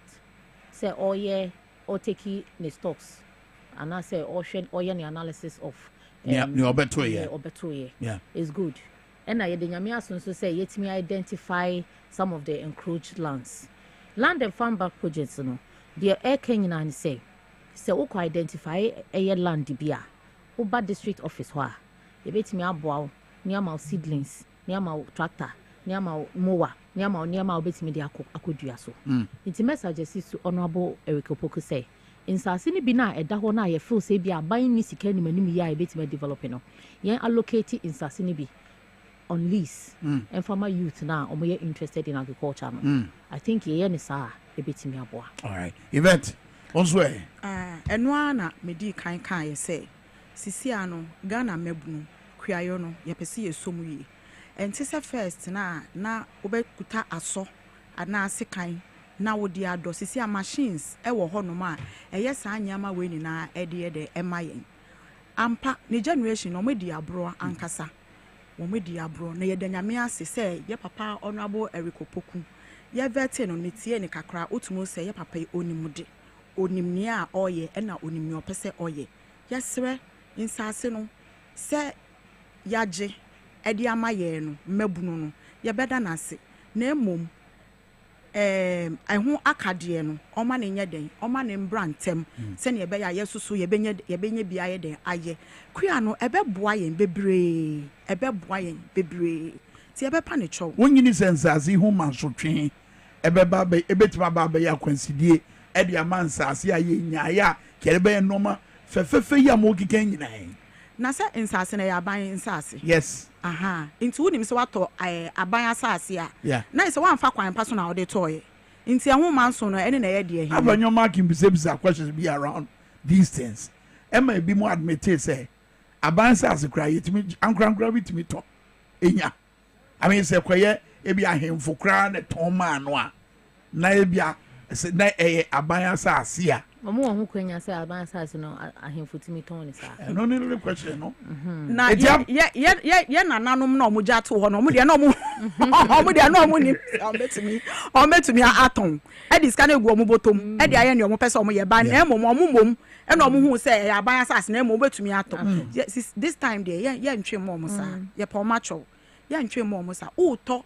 aban ejapade a huni sɛ esunsunsanso ɛbɛbrɛw daachi na wadwen hu mienu sɛbi ansa na wodon ho ayɛ de akɔ akɔhyɛ mu embra na honorable Okudzeto Ablakwaso yenye emfa ensi sade we ho kwan no o support no me support 100% because it's only loss and a bit me ama enema we esi kwan and I say esuetwa if say na o kan no ohini bi akoton and because he's a traditional ruler antin you feel so your ohini or that right so there should be a law it's me distinctive and I say differentiate the laws of the land and then the laws of the traditional council. Then we see how we can merge both. Yeah, the sana obi a okon hu bia no ebe hu say emra we bedu. Nti say me hu say emra ebedi me a e ma menye den me nko because our senior a honorable opoku kan no. Omo generation no are disappointed. And the disappointment is based on the fact say there hasn't been any convention. What am I saying? Because there is no convention bia enti na omo face omo disappointed. Enti so omo timi create sa law si e de ba na guide me ne me sister Yvette na yetimi gina sa ne man so they say farm bank project here his excellency John Dramani Mahama Adiaba. These are all conventions that are going to help us and streamline the activities of agriculture in terms of lands acquisition. Na convention ya Victoria came here one no. A convention of Victoria again. Who GDA mapa Yvette, who GDA mapa say, Ora for your honorable Ericopoko from say, Omumran Comuimo, Ombetwi the Aquari, pa, Amana Baye and Senia, and Dawa, Dachi Bino, Obian Adrians or Beton Abasasia, or Bedri Homil. Minim say a bit me a boy and pa, if you say in me, papa, Okudzeto. Ora for no so me a Quatebeka for Sa Pepe. And I just almost quatia no my babe. Okay. Say in Shishemu.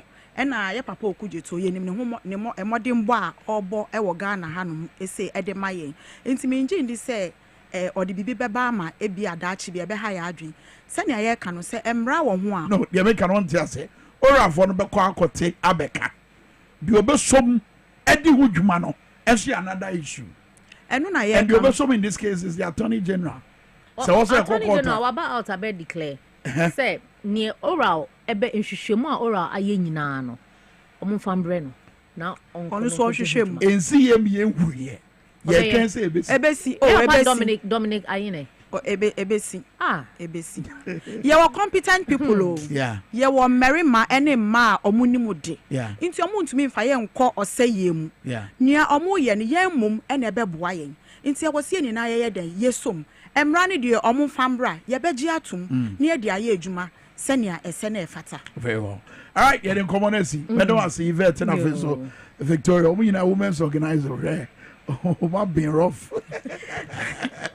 Na yebeda papa his excellency so as say wama imebunu no wama yen chance no na or appointing and left right and center si say person yen sre no ombra constituency any branches yes ye ejuma ni bi na also address na bia na me de meka ni say ombra branches appointments no ombra ward na you see say they say the government ni be lean no ye person support no na emom no enwuma bia esefata say we say ba say constituency level a yenhwe ne yen streamlining ne ma no na obi a osefata bia na obi andi di peche enya sa wo be ye na obi ha ya ba ogumbe me constituency say ebi wo ha ye de ba na say yamfa emranka ho ne anhye say yemfa masomesia ebeko say dia fa wankona na nipa mienu bi agi afa ekoso pa say omunye ne ma no say ye women a yenka say we ye for ma ne yen hye sa pepepe na ema ne yen santiment kan matike mo kana ema ne de onhwe ye ai onhwe ye enu ahu say ye maame Dr. Hanabisiu ye congratulate yes one obi betro fake I mean, I didn't do mass wa. I was here. Oh, that's a member. The any baby by Zona. If you say fake, they call you. Oh, by the mass, I my special. Yes, am I special? And my family, mammy, you. And I'm saying, oh, now then I consult or say few be no one. See, mammy, Hannah, Dr. Abisiu. Congratulations. Yeah, congratulating. Right. And a man in a fantastic. May I say. Mami Yvette Kwanzaa attending Canada or here deputy women's organizer dental and persuasion at the NDC Amayukuno and after Mami Victoria name Abdullah. I also was gone women's organizer NDC. I was young commoner see Voma one commono a barber because say no do nabo Etienne Chebia wo come rasho be yefie now yavo ne yama ne yawo ne ahwe de ebesie. Mediane Kwame Minkah nyame ya no akira. Bye bye.